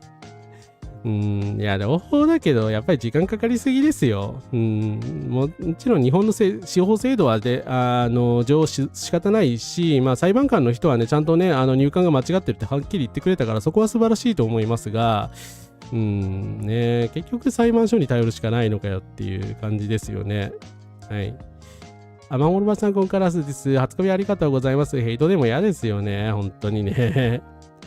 いや、なんとなく外国人嫌だなっていう人はね、心の中に押しとどめていただきたいですね。それ口に出したらヘイトですからね。それはダメですよ。はい。しかもデモするなんてよってのほかですよ。で、警察を対応に、投入してね、ヘイトをする人たちを守ってるのもイライラしますね。はい。そして、これちょっと辛い映像なんだし、ちょっと大麻絡みなのでちょっと流せないんですけど、波千恵さん、ですね、ダニー G さん、ラッパーのダニー G さんとかと一緒にですね、コラボもしてらっしゃるラッパーの方なんですが、が動画を出されてですね、これが大バズしているのでちょっと紹介します。検査では陰性でした。CBD 製品を持っていた時の一部始終ですということで、要するにこの方ですね、レイシャルプロファイリングの被害者です。試験で陰性反応が出たにもかかわらず大麻所持をしていたというふうに違法拘留されて、でしかもその一部始終載ってたんですけど、大麻検査でちゃんとですね陰性が出てるんですよ。で陰性を示す青のどこだったかなちょっとあれなんですけど、ですね、陰性を示すですね、青のマーカーがちゃんと出ていたにもかかわらず、そこに、それで、いや、陽性が出てるって言われて、不当逮捕されたんですね。だから、大麻所持してなかったのに、波千恵さん逮捕されちゃったんですよ。はい。で、これが21年の出来事なんですけど、その後裁判を経て、彼女は無罪になりました。無罪になったはいいんですが、不当逮捕の遅延損害金込みの賠償金36万円が国から支払われましたが、私が弁護士に支払ったお金は111万5千円です。不当逮捕され、うつ病になり、仕事もまともにできなくなり、人生を破壊されました。これが現実です。ということで、音楽、サポートなど、余裕ある方はぜひともしてあげてください。ダニー G さんとのね、曲も素晴らしかったので、いやー、気の毒すぎる。本当に。なんかね、なんでこの人がこんなひどい目に遭わなきゃいけないのかと。だから人種差別そのものだと思いますよ。だから波千恵さんの見た目がこうだからっていう理由以外ね、あんまり考えられないので、はい。だからですね、警察とか官憲が人種差別を推進すると何が起きるかっていうのはこういうことですよね。はい。だから日本国はですね、本当レイシャルプロファイリングについて猛反省しないとダメなところに来てると思います。ヘイトデモなんて許されるのか。いや、許されませんよ。はい。青紫のやつ。そう、青紫って言ってんのに青色なんですよ。動画見れる人はね、見てみてください。はい。ちょっとここではさすがに流せませんが、警察が大麻連呼してるからね、そういう動画だと思われる。いや、差別禁止法だとね、あればね、こういうことにならないのにね。人権と経済を結びつけるなんてとんでもないという意見はありますが、人権第一が当然として経済が機能していないと人類は生きていけません。そうですね。両一体なので、そこはね、ちゃんと主張していいと思います。はい。だって移民の方々全員払ってますからね。根拠も乏しいし、ヘイトですし、移民反対デモに反対です。最悪なのは自分が憲法集会に参加する人でもデモに参加する人はいるんだ。陰謀系の人は参加しちゃうのかな。参加しないでくださいって言いたいですね。移民反対派の中に自民党の受け入れが非人道的であるからという理由の人が一人でもいてくれればいいなとは思いますけど、だからといってヘイトデモに参加するのは間違ってますけどね。ナミチエさんは非常に才能あるアーティストです。はい。皆さん曲聴いて応援してください。人権が守られるからそうですね。経済が成長するのでね。明らかに陰性の青だったのに警察官青紫ってそうずっと言ってんですよね。テンパりながらで。お前嘘ついてんの分かってただろっていうね。すごい怒りが湧き上がる映像なんですけど。いやー、ほんとひどいね。これで今チラッと手から見えてるけど、青色なんですよ。だから青紫じゃないと出ないはずなんですよね。だから多分ね、ここに出てるね、青いでしょね、青紫じゃないと反応出たってならもっとはっきりした紫色になるはずなんですよ。でも青色なのに陽性だって言って、逮捕しちゃったっていう話なんですね。はい。ですね。レイシャルプロファイリングっていうのは、だから、特にね、黒人系とかの人たちに対して不当な差別的な取り調べをすることです。はい。ほんとひどいですね。うん。もちろん外国人が日本人差別したらそれは抗議すべきだと思いますけど、日本国内ではほとんどないですよね。良識あるところはオルタナティブメディアだったり知名度高くないのかなーっていう。レイシャルプロファイリングは表面化してないだけで相当あるでしょうね。いや、絶対あると思いますよ。他にもね、だからイスラム教徒の方がですね、レイシャルプロファイリングの目にあったりとか、いろんなね、訴訟とか起こしていらっしゃるんですけれども、ナミチエさんは一応、明らかにこれね、証拠があったんで、だからこの動画なかったら終わってたんですよ。この動画があるから、明らかに陰性反応であるにもかかわらず逮捕したというね、警察の不正が明らかになったんで、国は謝らざるを得なくなったわけですけど、多分そうでなかったら国は謝ってないと思うんですよね。で、未だにその民事の方の裁判とかは続いているので、はい。1億円じゃ足りないと思うんですけど、本当に。たった30万円ですからね。はい。ありえないなと思います。うん。赤野川京さん、この差別国家が、こんばんは、失礼しました。いや、言いたくなりますよね。いや、でも本当記録大切です。デモでもね、変なことやってくる人とか、セクハラしてくるやつとか結構ね、たまに不届き者がいるんで、私も何回か、そのシオニストらしき、おっさんからなんかね、ファッキューみたいなこと言われたことありますけど、ビデオとか撮っとくのは有効だと思います。大体ビビって逃げるので、はい。みんな気をつけましょう。はい。ということでですね、ナミチエさんのことでね、警察許さねえって私は思ってたんですけど、ちょっとですね、垂れ込みがあって、その黒人差別をしている VTuber の人がいると、ちょっと非常に閲覧注意なんですけど、ちょっと、垂れ込みがありまして、ちょっと取り上げたいと思うんですが、はい、1分ぐらいで切るので閲覧注意でございます。はい。これわかる。私はすごいよくわかるよ。しかもそのトイレットペーパーがたまにトリプルとかも売ってるけど、トリプルだったらまたシングルになれないから、やっぱりシングルって何にでもなれるからいいよね。でも私はエルちゃんとダブルになりたいなとか、なってもいいかなとか思ったりしてるんだけどね。でもずっとシングル堪能したし、たまにはダブルになってもいいかなとか思ってんだよね。今これトリプルだけど、トリプルはちょっとかなり少数派って感じだしさ。はい。いや、ちょっとすいません。映像の部分が分かりにくかったかもしれないですけど、何やってんのって、また2時3時かよって。まあ話なんですけど、はい。2時3時ライバーの文野玉樹さんなんですが、任天堂のですね、友達コレクションというゲームがございます。まあ見ての通りですね、島で、いろんなアバターとかを作って遊べるゲームなんですが、これで2時3時のライバーの人たちをモデルにしたキャラクターを作ってるんですけど、なぜか全員ですね、肌の色を黒にしています。はい。で、まあこんな感じなんですよ。で、ものすごい人種差別的なチャットが、殺到していて、で、まあ、感想とかを検索しても、文野玉樹のともこれ、令和の配信とは思えなくてガチで笑ったぜ、みたいなですね。まあ、こんな感じの状態なんですよ。ありえないな。すげえよ、マジで。これダメだって誰も言わなかったのっていう。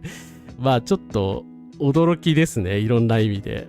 この人だって割と有名な人で8年ぐらいVTuber やってる人なんですよ。で、まあ確かにその過激な内容とかで有名な人なんだけど、なんかこれは完全にまあ一線を越えているなというふうに思います。だからもともとそのなんでしょうね、もともと黒い肌でない人たちに対してこのようにキャラクター化して面白がっているというまあ配信なのでいやーすごい。はい。タレコミいただいた方ありがとうございました。ということでですね、2時3時のお問い合わせに関しましては、リンク集の中に入れておきましたので、ぜひともお問い合わせください。よろしくお願いいたします。ふわっと迷惑主張して、また2時3時かよ、また2時3時かよっていうですね。いや、日本って人権的に未開の地なんでしょうか。いや、なんか面白いんじゃねえだろ、生まれながらの黒い肌はっていう。いや、だから、この肌の色を選択できるっていうことの意味が分かってないんですかね。すごいよね。どういう教育したらこうなんだろうっていう。まあ、プロとは思えない、ちょっと、まあ、行情をしてるんですが、しかも悪質なことに、次回ちょっと流しませんが、その次の回では、全員肌が青色に変更されてるんですね。だから多分、運営側からストップが入って、ダメだって言われたと思われるんですけど、何の謝罪も削除もしてないので、まあ、このままこれ、人種差別的なコメントとかも放置されてるんですよね。はい。ですね、ミンストレルショーをこの時代にやるとは。いやー、これは最悪ですね。いろんな人見てるだろうに、2時3時とかだと。アジア系がアフリカ系差別してるのは滑稽さがありますけど、まあ、だから旗から見たらそんな感じですよね。はい。N100 さん、コンカラスです。来ていただいてありがとうございます。なんかまた2時3時の人がやらかしていました。はい。教えてくださった方ありがとうございました。私もこれ知らなかったので、まあちょっと教えていただいたんですけど、いやー、信じられないな。この令和の配信とは思えないじゃねえんだよっていう話ですね。はい、こういう人種差別的な配信はやめてほしいと思いますし、アーカイブは少なくとも消していただきたいと思いますね。どれだけの人をまあ潜在的に傷つけているか考えてほしい。まあ、ということをね、性自認の話の時のにも言ったんですけれども、ただ2時3時の人たち聞かないので、はい、まあ、ひたすら言っていくしかないのかなと思います。いやでもこれ面白いと考える感覚がもうわかんないっすよね。全然面白くないと思うし、ガン滑りしてると思うんですけど。はい。まあ滑ってたからダメだっていう話ではないけれども、はい。だからガバナンスほんとどうなってんのっていう話ですよね。はい。はい。ということで、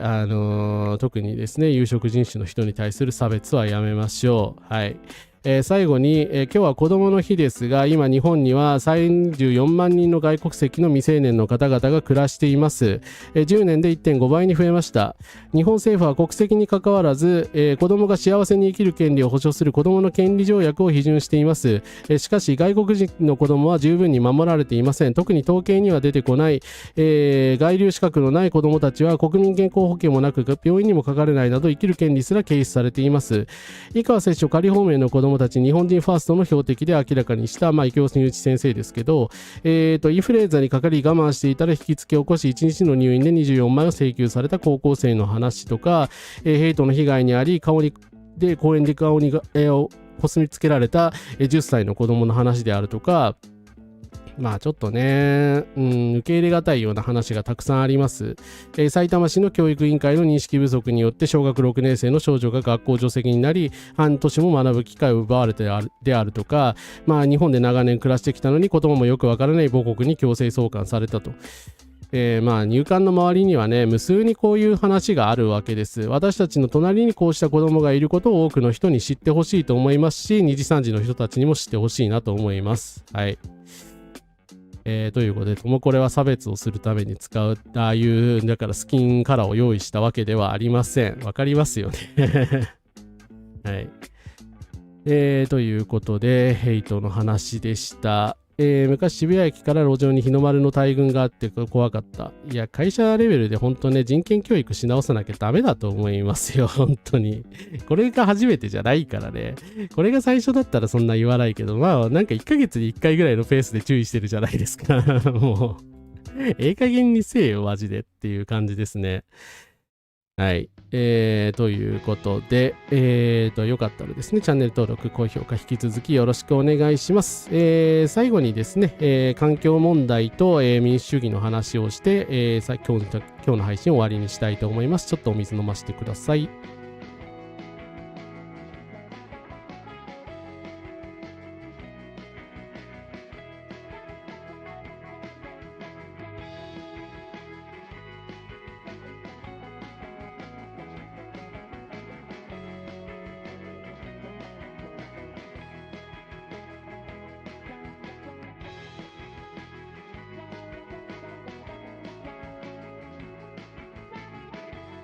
はい、失礼いたしました。はい。ということでですね、最後は環境問題と、あと、日本の民主主義についてですね、ちょっと、すいません、だいぶ時間経っちゃってるので、巻きでいろいろ話しながら進めていきたいと思います。やっぱつれさん、ここからです。ノンパリじゃなく左翼リベラルも辞任〇〇辞任〇〇うるさすぎて嫌になるって。まあ前に動画で出しましたけど、本当で差別的な使い方するのやめていただきたいですね。はい。トランスエイトですよ。モモクレに関しては男性表彰同士でも子供が作れることでヘイトがつなげる人がそうなの？いや、普通にゲイカップルって結婚できて何が悪いんですかね。はい。これは炎上商法として捉えたくない。カラスマさん側も2時3時においても。いや、だって、別に炎上商法じゃないと思いますよ。向こうは面白いと思ってやってんだろうし、私はね、ヘイトだと思ってこうやって言ってるわけなのでまあそもそも炎上してないですからね。はい。残念なことに。ということで、再生エネルギーの話をちょっとしていきたいんですが、再エネは最も競争力ある国際機関幹部原発に限界ということで、まあ皆さんがですね、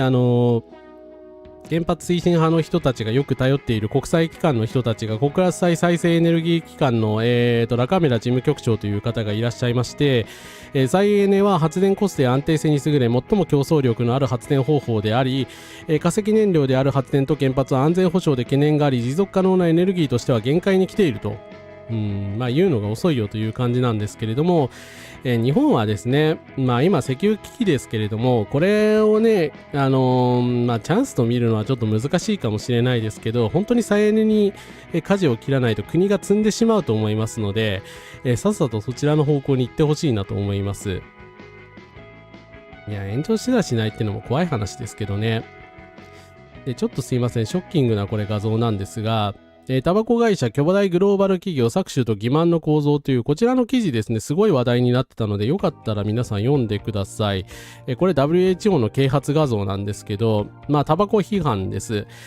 タバコ問題と聞くとつい喫煙者と非喫煙者の対立を想起してしまうが、だがタバコという製品を長年製造しているタバコ会社についてちょっとでも聞けば、その対立会社は何十年もかけてタバコ会社が我々に植え付けてきた罠だということがわかると。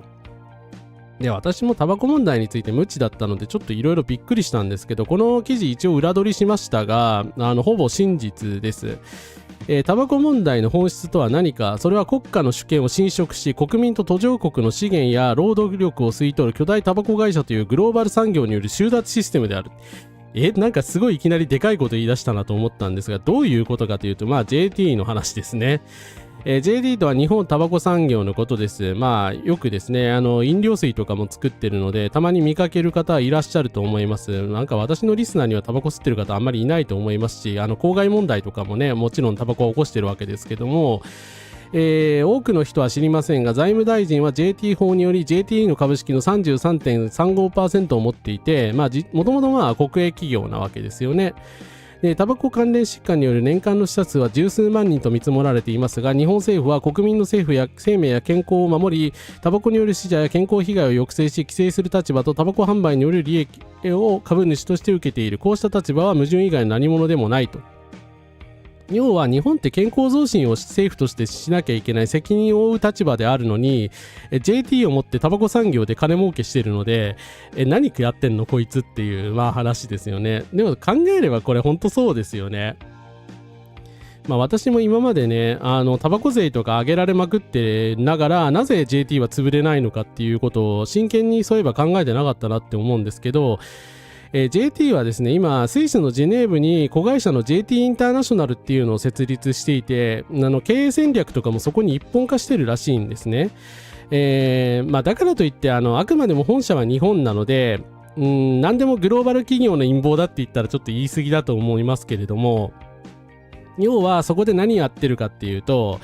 マラウイやジンバブエといった途上国に、JTI などの巨大タバコ会社が契約栽培という名のもとに農家を支配し、巨大タバコ会社がですね、そのような農家から利益をどんどん吸い上げてんですよ。しかも自動労働させてる疑惑があると。実際米国労働省の、調査報告書やヒューマンライツウォッチの現地調査によれば、マラウイにおける主要なタバコ産地カスングのテナント農家が10ヶ月働いている平均入数は約3万円程度に過ぎず、貧乏なのでですね、ここさんが働いてるわけですね。農家の輸出価格に占める取り分は2003年には3分の1だったが、2019年には約 18% まで低下し、さらに搾取されているようになっていると。農家が収穫した葉タバコが安価に買い叩かれ、買取会社を経由し、最終的に日本で1箱数百円の製品として消費者に届くと。で日本は WHO から言われて、タバコは良くないみたいなことを言って、健康増進みたいなことを言って、禁煙がだいぶ進んではきているじゃないですか。してるんだけども JT で使って大儲けして、途上国の人に、途上国と言われてるのもちょっと差別的だけどごめんなさい、第三世界の人たちにね、タバコを売りつけまくっているので、全くもう死の商人みたいなことをやってるんですよね。でタバコって基本的にもう害しかないし薬物なので、合法薬物としても非常に問題があるっていうふうに今言われてるわけですけれども、 WHO はタバコをなくす産業としてなくすべきだって、これは搾取だからっていうふうに言ってるんだけれども、日本はねガン無視して、JTI をですね未だに、推進しているということで、ちょっと告発記事でございました。ちょっとゾワッとしましたね。マジでこんなこと未だにやってんだっていうですね。はい。ちなみにJT なんですけれども、いろんな会社とかと関係があるんだけれども、各種のねテレビ局のですねメインスポンサーになってたりとかですね、ソフトドリンクをね販売していたりですとか、お菓子を販売してたりですとか、ですね、あと、薬品とかにもですね、薬品小売とかにも関係しているし、特定投資株式会社がセブン&アイ・ホールディングスとドトールというですねわかりやすいみたいな、なんか JR と東海旅客鉄道のですね株も持ってるらしいんですけど、わかりやすすぎますね。悪の帝国じゃないですかこれいや悪の帝国言ったら言い過ぎだけど、だからセブンとドトールの大株主である JT がこういうことをやっとるわけですね。はい。ということで、やっぱり構造的搾取というところに注目しなきゃいけないのではないかと思います。ということでですね、日本もね、一昔前には再エネ頑張っとったじゃないですか。舵切り直してほしいですね。はい。日本のゲーム会社はなんでプライド結果に参加しないんでしょうね。いや、本当はおかしいですよね。政府への忖度じゃないかと思いますよね。自分は昔タバコ絡みで嫌な経験ばかりしてきてかなりの敬遠なので JT を含めてタバコ全般を批判したら禁煙ファシズムだと言われたなという。いやだからそういうレトリックを使う人めっちゃ多いですよね。だから結局自民党がそういうレトリックを用いているので全面禁煙にはなってないわけですよね、日本って。はい。日本のタバコ業界や賭博業界についてアメリカにおける銃社会のようなものでしょうか。まあそうでしょうね。はい。どの国のどの企業もやってるような気がしますが、まあ少なからずね、旧宗主国はね、やってることだとは思うんですけど、日本はちょっと、水素をかばせたりして悪質感はありますよね。さすがに EU はタバコはもう許してないので、産業としてダメだというふうに言ってるのでね。リチウム電池とか、今後もそうですけれども、そういったね、iPhone の部品とか電子部品とかに関しては、ヨーロッパ諸国も人のことは言えないと思います。どこの国も搾取産業はあるので、ただね、タバコはね、本当に薬物だからな。そう、一つもいいとこないんですよね。破片を思い浮かべちゃいますよね。タバコは社会問題であって吸ってる個人を攻撃すべきではない。そうですね。それは大事な視点だと思います。これもちゃんとそこは書いてるのでそこちょっと信頼できるなと思ったんですけど、このライターの方知らなかったんですけど、喫煙者と非喫煙者の対立は本質ではないと。だから自分たちの隣人である喫煙者もまた巧みに設計されてきたニコチン依存という製品の被害者である。タバコ問題の怒りの矛先を隣人である喫煙者に向けていては巨大資本と国家の共犯関係がいつまでも温存され続け問題の解決には向かわないであろうと。もちろんね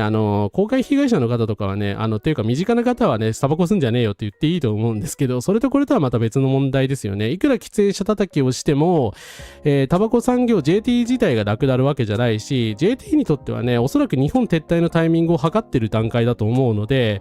日本がね全面禁煙国家になったとしてもスイスでまた商売続けるわけじゃないですか。でそれは赤いやろという話ですよね。はい。任天堂キャラはね白人ばっかりなのがね少しずつ直しされた結果がさっきのともこれの一つではあったと思うんですけど、こんな使い方されると台無しですよね。はい。タバコを吸う人の権利は擁護したいし、さすがに児童労働という搾取が絡んだら会社を批判せざるを得ないしね。そうですね。やっぱり会社が悪いのでね。そうですね。現喫煙者の人たちにはね、喫煙やめれるようにね、ケアをしなきゃいけないと思います。ちなみに高市さん喫煙者だそうです。はい。自分の小学生の頃の友人が人が密集している祭りの会場で喫煙者のタバコが目に入ったことがあるということで、そう。だから危ないからね、普通に火ですから、はい。そういうところですかね。で、マルハナバチが飛んでいません。のっぽろ森林公園で春先に定点観察している花に虫がいません。あんなに多かった西洋大花マルハナバチ含めマルハナバチが飛んできていません。なんか蜂を見かけないなと確かに思っていたんですが、本格的に花粉を媒介する虫がいなくなってきたという報告がなされています。煽っているわけではありませんが、花の受粉を媒介する虫が減ると農業ができなくなるという心配があります。生態系が壊れる心配があります。予想以上に加速する現実がそれを超えてくるのかと。いうことでですね、こういったね、だから農業とか全部つながってる問題だと思うんですけれども、環境が悪くなるとですね、それだけ、住んでいる虫も、少なくなってしまうというところですね。はい。で、さっき再エネの話をちらっとしたんですけど、再エネ絡みではなんか日本がまたスキャンダルを起こしてます。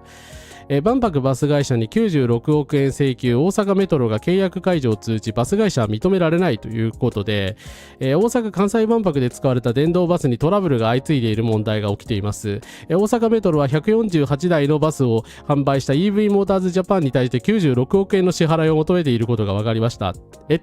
どういうことっていう話なんですけど、例の万博のなんか使わなかったバス問題ですね。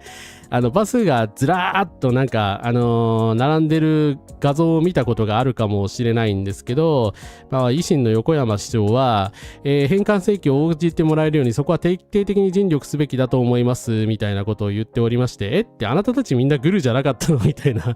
ょっと言いたくなるんですけど、これ正直ですね、大阪メトロは被害者みたいです。何が起きてるかっていうと、この EV モータースジャパンっていうのが詐欺的なスキームで、不具合続出のバスを中国メーカー3社に作らせたという疑惑ですね。で、これで中国叩きをしている右翼の人たちがいたんですけれども、中国が悪い話ではないと。悪いのはあくまでも EV モータースジャパンであると。激安コストで中国メーカー3社に不具合続出の EV バスを作らせ、高額補助金ゲットのために高額で販売した。日本国内で生産するから国産だと言って、経産省など万博関係者に売り込みました。国交省も見事に騙され、危険だらけのバスにナンバーを与えてしまいましたと。実際これ工場で生産しなかったのかはですね、この加藤さんっていうジャーナリストの方が言ってることなんで、ちょっと裏取りできなかったんですけれども、まあ国産バスのね、生産をすると言っておきながら、高らかに言っておきながら、まあ全然やる気がなくですね、100億円ぐらい無駄遣いしたのではないかという疑惑が生じている話でございます。で、この EV モータースジャパンについて確認したんですけど、福岡県の会社なんですね。福岡県北九州市若松区に本社を置く自動車メーカーであるということで、だからなんかよくわからないんだけど、福岡県の企業がなんかだまくらかしてですね、大阪から金をむしり取ったみたいな話なんですよ。で、これちょっと右翼の人がリポストしてたので、ちょっと画像だけですね、勝手に撮ってきたんですが、ごめんなさい。怪しい画像ですが、事実ですね、書いてあることが。EV モータースが今回民事再生法を適用したわけですが、北九州市長の竹内和久さんという人が、EV モータースジャパン代表取締役社長の佐藤さんと、福岡県知事服部清太郎さんと24年12月23日に、ゼロエミッション E パーク第1期工事完成お披露目会祝賀会というので、こう言ってがっぷり4つしているところが激写されていたというところで、まあこれ右の人も左の人もめちゃめちゃ激怒して、お前ら何やってくれてんだってみたいな、感じになっているようです。はい。いや、これまずいんじゃないですか。服部さんと竹内さんの責任問題ですよね。二人とも現役でしょ、ね、だから北九州のそういう企業がですね、騙して大阪とその国交省関係者を騙して EV バスを売りつけたという、疑惑なので、これは徹底的に捜査した方がいいのではないかと思いますし、だからエコロジー関連で本当こういうことするのやめてほしいんですよね。はい。ちょっとという話でございました。ナノクラフトさん、ここからです。おやすみなさいませ。ありがとうございました。ということでですね、構造が悪いと分かりつつも、親がベビースモーカーなので、だいぶ恨みつらみが蓄積されてしまいます。まあ、それはそうですよね。大阪で一番殴れなさそうなニュース。いや、でも、どちらかというとですね、大阪被害者なんですよ。この構造を見ると。まあ全くね、吉村さんとか横山さんが知らなかったかどうかわかんないですけど、でも今のところだから大阪がその EV バス会社に損害賠償を求めているという構図なので、どうなんでしょうかね。オービタルズというスイッチ2のゲームは開発会社が日本にありまして、プライド月間にも参加されており、同性パートナーが主役になる。へー、そういうゲームもあるんですね。なんかそういう作品がもっと増えてほしいですね。美しい国である日本なので中国を見下しても OK だと思ってる。だからこの画像を作った人たちもそうなんで、なんか中国叩きにつなげてるんですよ。だから中国が悪いみたいなこと言ってるんですけど、加藤久美子さんはそれに反論して、今回の件は中国が悪いんじゃないと。あくまでも EV スタートアップが騙したくらかしたのが悪いんだという、話をしてるわけですね。はい。大阪市長は会社に全責任をなすりつけようとしているようですが、北九州の会社なのでね、だから北九州対大阪みたいな感じになってしまってるんですよね。これどっちが悪いんだ万博だからもうどっちでもなんかどちらも疑わしくなってはくるんだけど、おそらく維新の支持者の人たちが作ったであろうこの画像でよると、このような会社であり、実態を調べると EV モータースですね、本社が北九州なので、なんだこの事件ってなんかよくわからない感じになってますね。はい。福岡県政でも調査しなきゃいけないし、そう、大阪のガバナンスについてもね、そう、請求に話を進めたことが原因ではないかと思われるので、なんでこんなね、欠陥品をね、大量受注しちゃったんですかっていうところは両方で追求しないと多分真相はわかんないんじゃないかと思いますね。いや、でも本当何してくれてんのって感じですね。本当に。はい、ということでですね、うんざりする日本の状況なんですが、まあ世界はですね、もっとクリーンエネルギーの方向に進んでいるので、最後その辺を行きたいんですが、ニューヨーク全国を巡る年一度の伝統ある自転車イベント5ボロバイクツアーが始まりました。今年の参加者は3万2000人超です。中には交通局長と馬村西市長も参加。在任中の市長の参加は史上初。64キロフルに走り自転車利用がどの区でも安全に容易になるよう取り組むという姿勢を示した。馬村西、やべえな。その体力おまけすぎるでしょ。まあ確かにあんだけね、政治家としてスキルある人だから当然だと思いますけど、私64キロなんて走ったら多分、なんか、煮干しになっている気がする。で、ニューヨークシティ、アダムズ前市長が始めた、自転車や電動バイク利用者の交通違反に対する刑事召喚の対応を就任3ヶ月目でマドムナリ市長がやっとストップできました。人種的マイノリティのデリバリー労働者がずっとターゲットにされており、車での違反、現実の可能性は危険性はずっと大きかったに対する方が扱いが軽いなど、不公正な、取引が問題になっていたということで、ニューヨークもですね、自転車利用者に対して不正なことをですね、不当逮捕などをやっていたようなことがあったらしいんですけど、マムダに3ヶ月目でようやくそれがストップしたというところですね。はい。さらにマムダにはニューヨーク市の500地点に自転車用ロッカーを設置、ポータルサイトで設置場所、自転車のタイプ、利用期間、空気入れや充電設備など付属品の希望を集める、利用が有料になるが低所得者世帯には割引もあり、自転車利用促進もアフォーダブル政策の一環であるということで、なんかね、ここまでなんか蹴らすところが見つからないと怖いんだけど今のところすごいうまくやってますね。みんななんかアメリカの都市のね首長はですね社会主義者にすべきだと思います。はい。そういやでもバスはね万博中の大事故だけはなくてよかったですよね。いやマムナニさんすごいですよね本当に何やらせてもできんのかよって感じですけど、カラスの干物はね食べたくない、誰もね目にしたくないと思いますので私はちょっと参加できませんが、はい。そう交通渋滞解消するみたいなことは言ってましたからね。やっぱすごいですよね。エコロジーへの意識がやっぱ全然違うと思いますね。清津町も頑張ってほしいですね。マムナニ氏はね、っていうか全米で注目されてるからね、日本はもっと注目すべき人なんですけど、日本のリベラルの人はもっと勉強してくださいっていう感じですね。マムナニ市政でとうとう無料の市営バスが登場しそうということですね。はい。TTS さんコカラスです。マムダニがオバマと写真撮ってたのはすごいモヤモヤしました。なるほどね。他の民主党政治家と変わらないだろう。いや、でもオバマとはみんなツーショット撮るんじゃないですか。まあ、気持ちはわかります。オバマはね、やっぱりその、功罪大ありな人ですからね。まあ、そもそも今のイスラエル問題にせよ、シリア中東の問題にせよね、オバマ政権が原因を作ったところは否めないところはありますが、まあ全部悪い方向に行ったのはトランプのせいですけどね。はい。トランプとバイデンのせいですけど。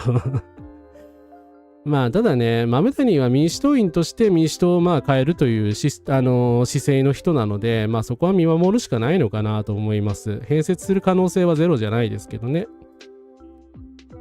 まあ頑張ってるのはロンドンもですね、自転車道は作らないでくださいと彼らは言いました。ここでは自転車はずっと機能しないと彼らは言いました。ここはアムステルダムではなくロンドンだと言った。2019年以来自転車利用 43% 増加、1日あたり150万回の自転車トリップ、日から今やですねロンドンの主流になっておりますということで、ロンドン市民の人たちは自転車利用者がすごい増えてるみたいですね。まあロンドン市長もねリベラル派の人で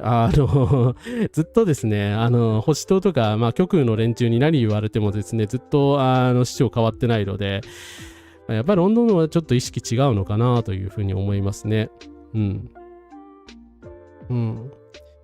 アイスによる誘拐を NYPD が護衛したことで、そうなんだ。NYPD はね、なんか結局マムダニさんになってはあまり変わってないっぽいですよね。こういう発言を見ると。結局、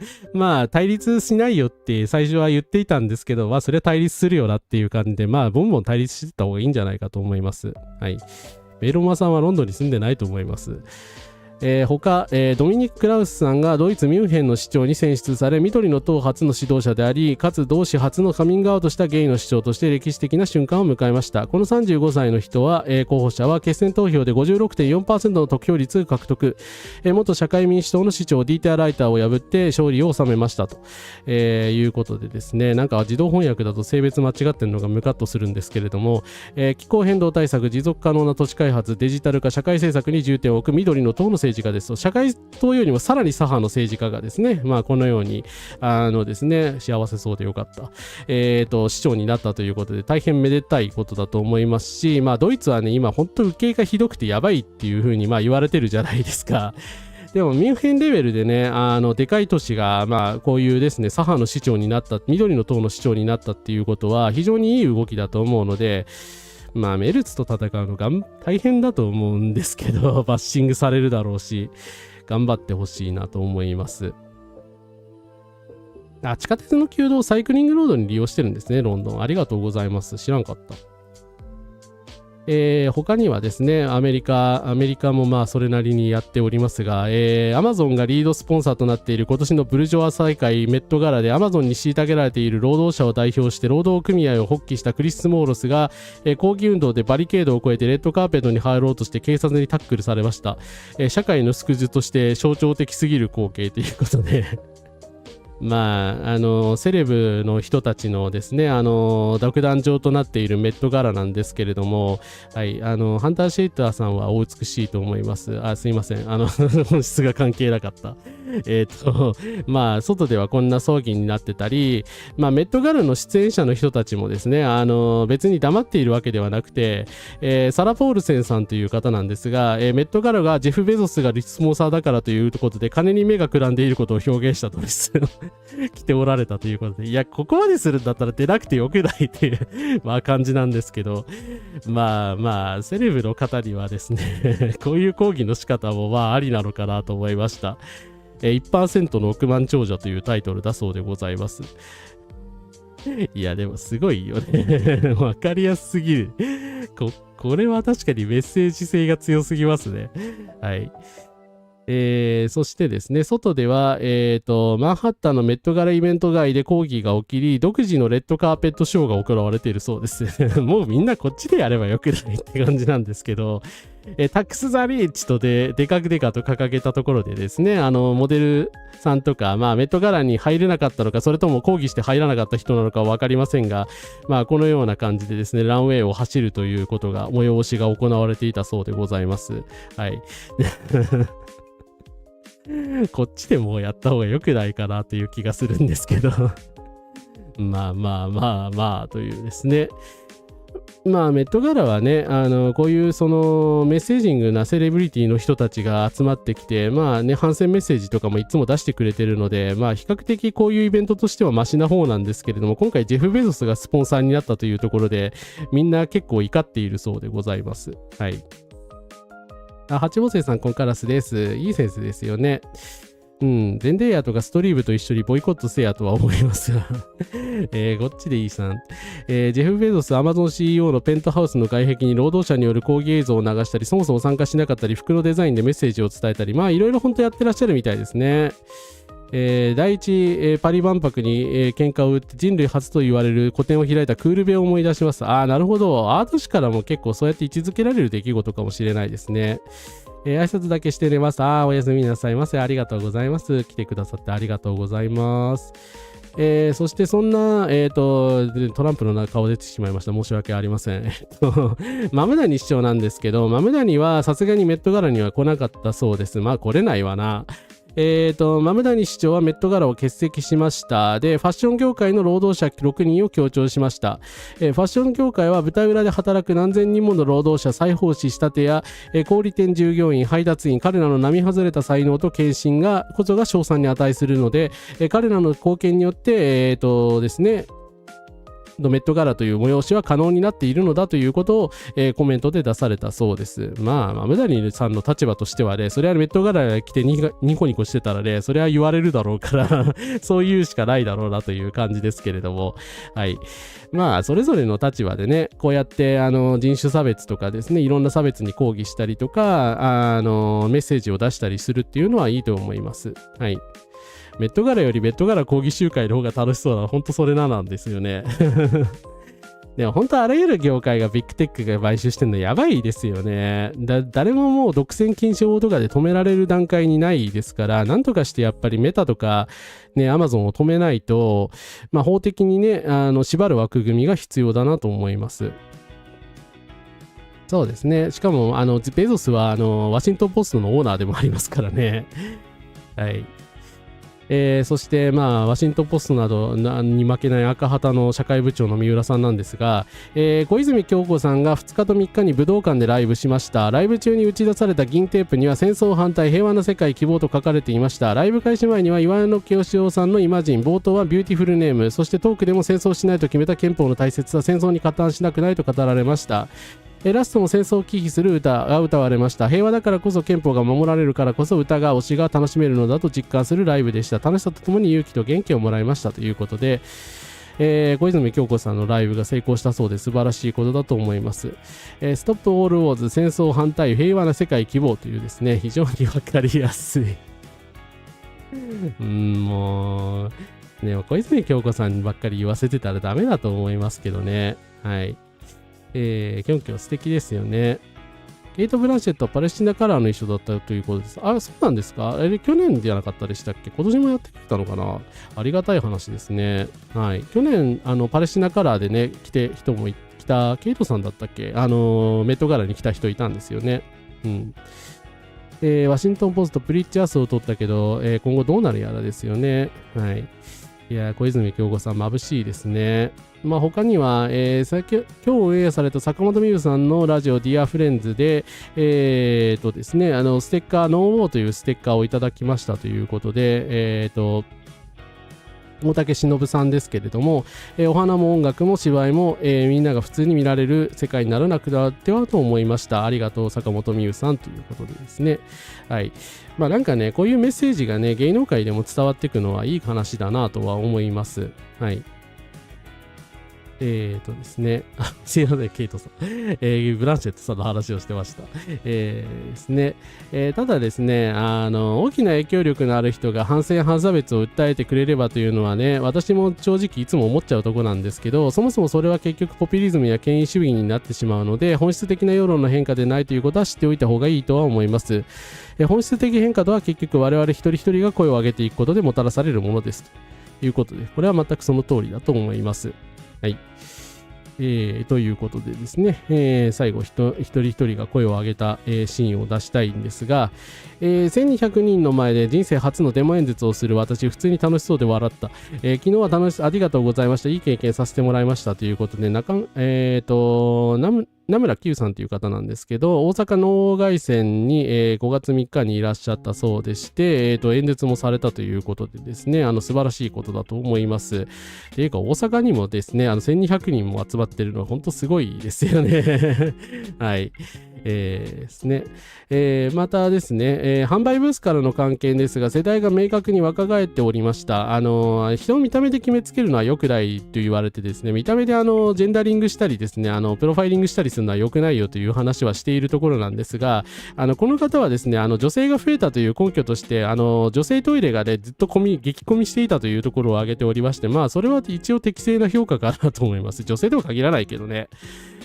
まあ半ば主催側の不手際なんですが、ずっと大行列が作っておきまして申し訳ございませんでした。ちなみに眼見病棟側だったからか、集会の音声はわずかにしか聞き取れませんでした。小空幸輝さんは聞いてますか？はい。ということで、主催側の方からの報告でした。そう、長歩き人でないと影響力がないという現実はね、あまりにもちょっと悲しいのでね、やっぱり一人一人が声を上げていかなきゃいけないですし、まあこういうところからね、やっぱ見られてるわけですよね。うん。福岡市内の憲法集会では合計700人を超えてたと。素晴らしいですね。大空幸輝さんはなんかバスに手振ってました。はい。よくわかんないんですけど、何やってんなんですよね、彼。はい。別の場所に行ってたそうです。トイレすごい並んでた。ああ、そうなんですね。ありがとうございます。現地レポありがとうございます。カニを連れて憲法集会行ってきました。そのカニは何ですかって聞いてくださった方に、治安維持法下で拷問させられた大型記事のカニ光線にちなんで光線を出しているカニなんですと説明したら、周りの方はうんうんとうなずいてくれましたというアバンギャルドすぎやろと思いましたよすごいなそんな表現あるんだという。まあ全てをポップにすればいいとは思いませんが、私は基本ポピュリズムには反対しているのですが、まあこんな感じでね、デモに興味なかった人が気軽に参加できるようになるのは本当にいいことだと思いますし、まあですね、いろんなところに裾野を広げていけばいいのかなと思います。ちなみにこれ憲法の擬人化キャラクターだそうでございます。はい。うおーカニってカニギャグ。カニ光線って本当にカニ光線作る人いるんだってちょっと驚きですね。日本国憲法ともコラボしてたみたいですね。はい。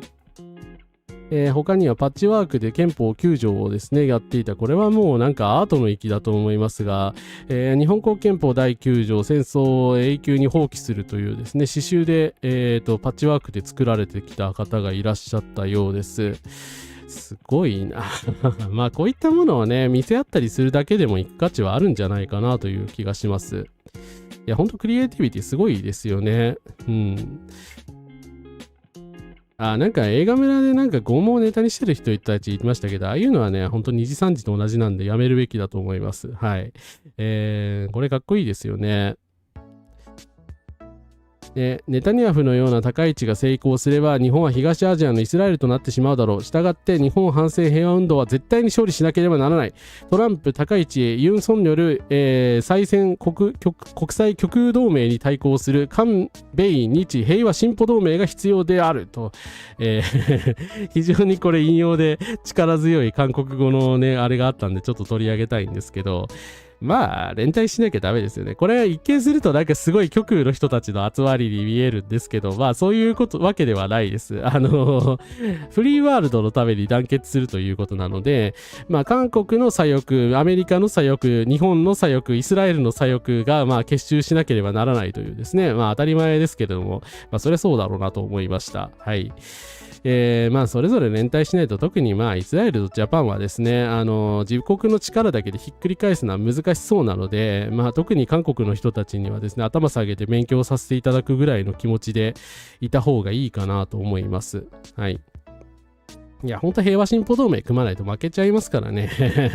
正直で、これ一見したらファシスト連合みたいに見えるじゃないですか、今や。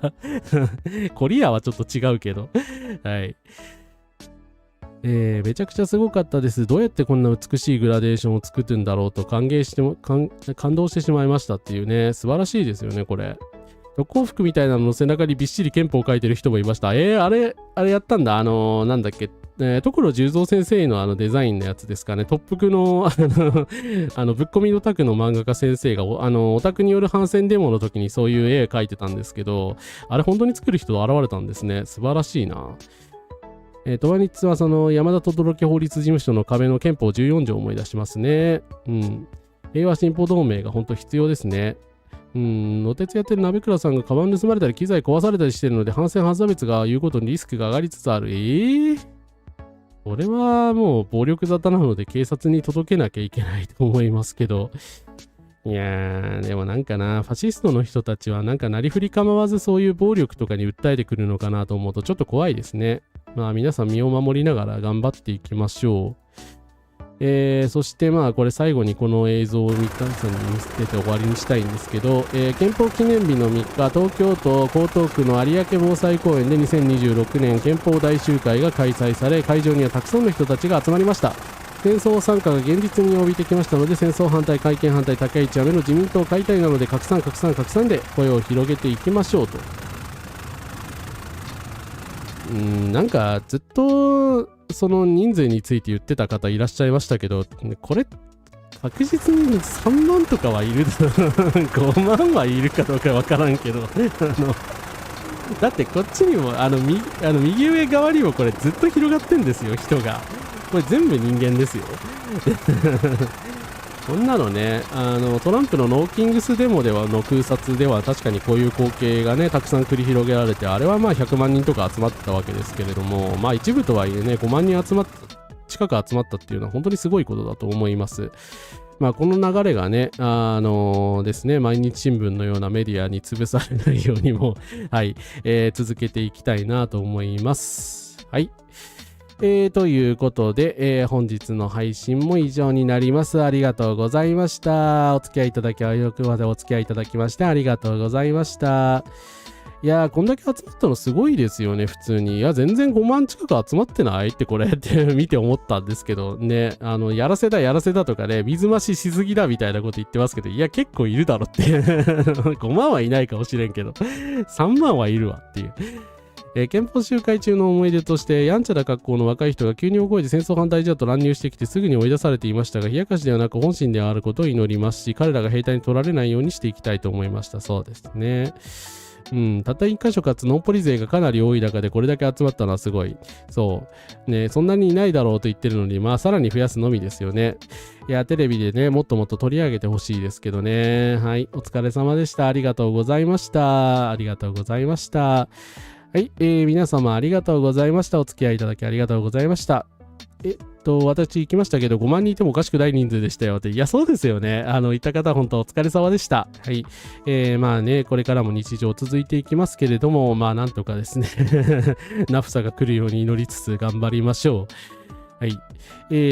いうことでですね、明日はですね、水曜日なんですけど、生成 AI× プロパガンダ映像というですね、ちょっと特集配信をちょっとしてみようかなと思います。あくまでも生成 AI を肯定する内容やプロパガンダを肯定する内容ではなく、批評的に見ていくというちょっと試みになります。まあよかったらですね、そういう内容に興味ある方はですね、ぜひとも明日9時からやろうと思ってますんで、来ていただければと思います。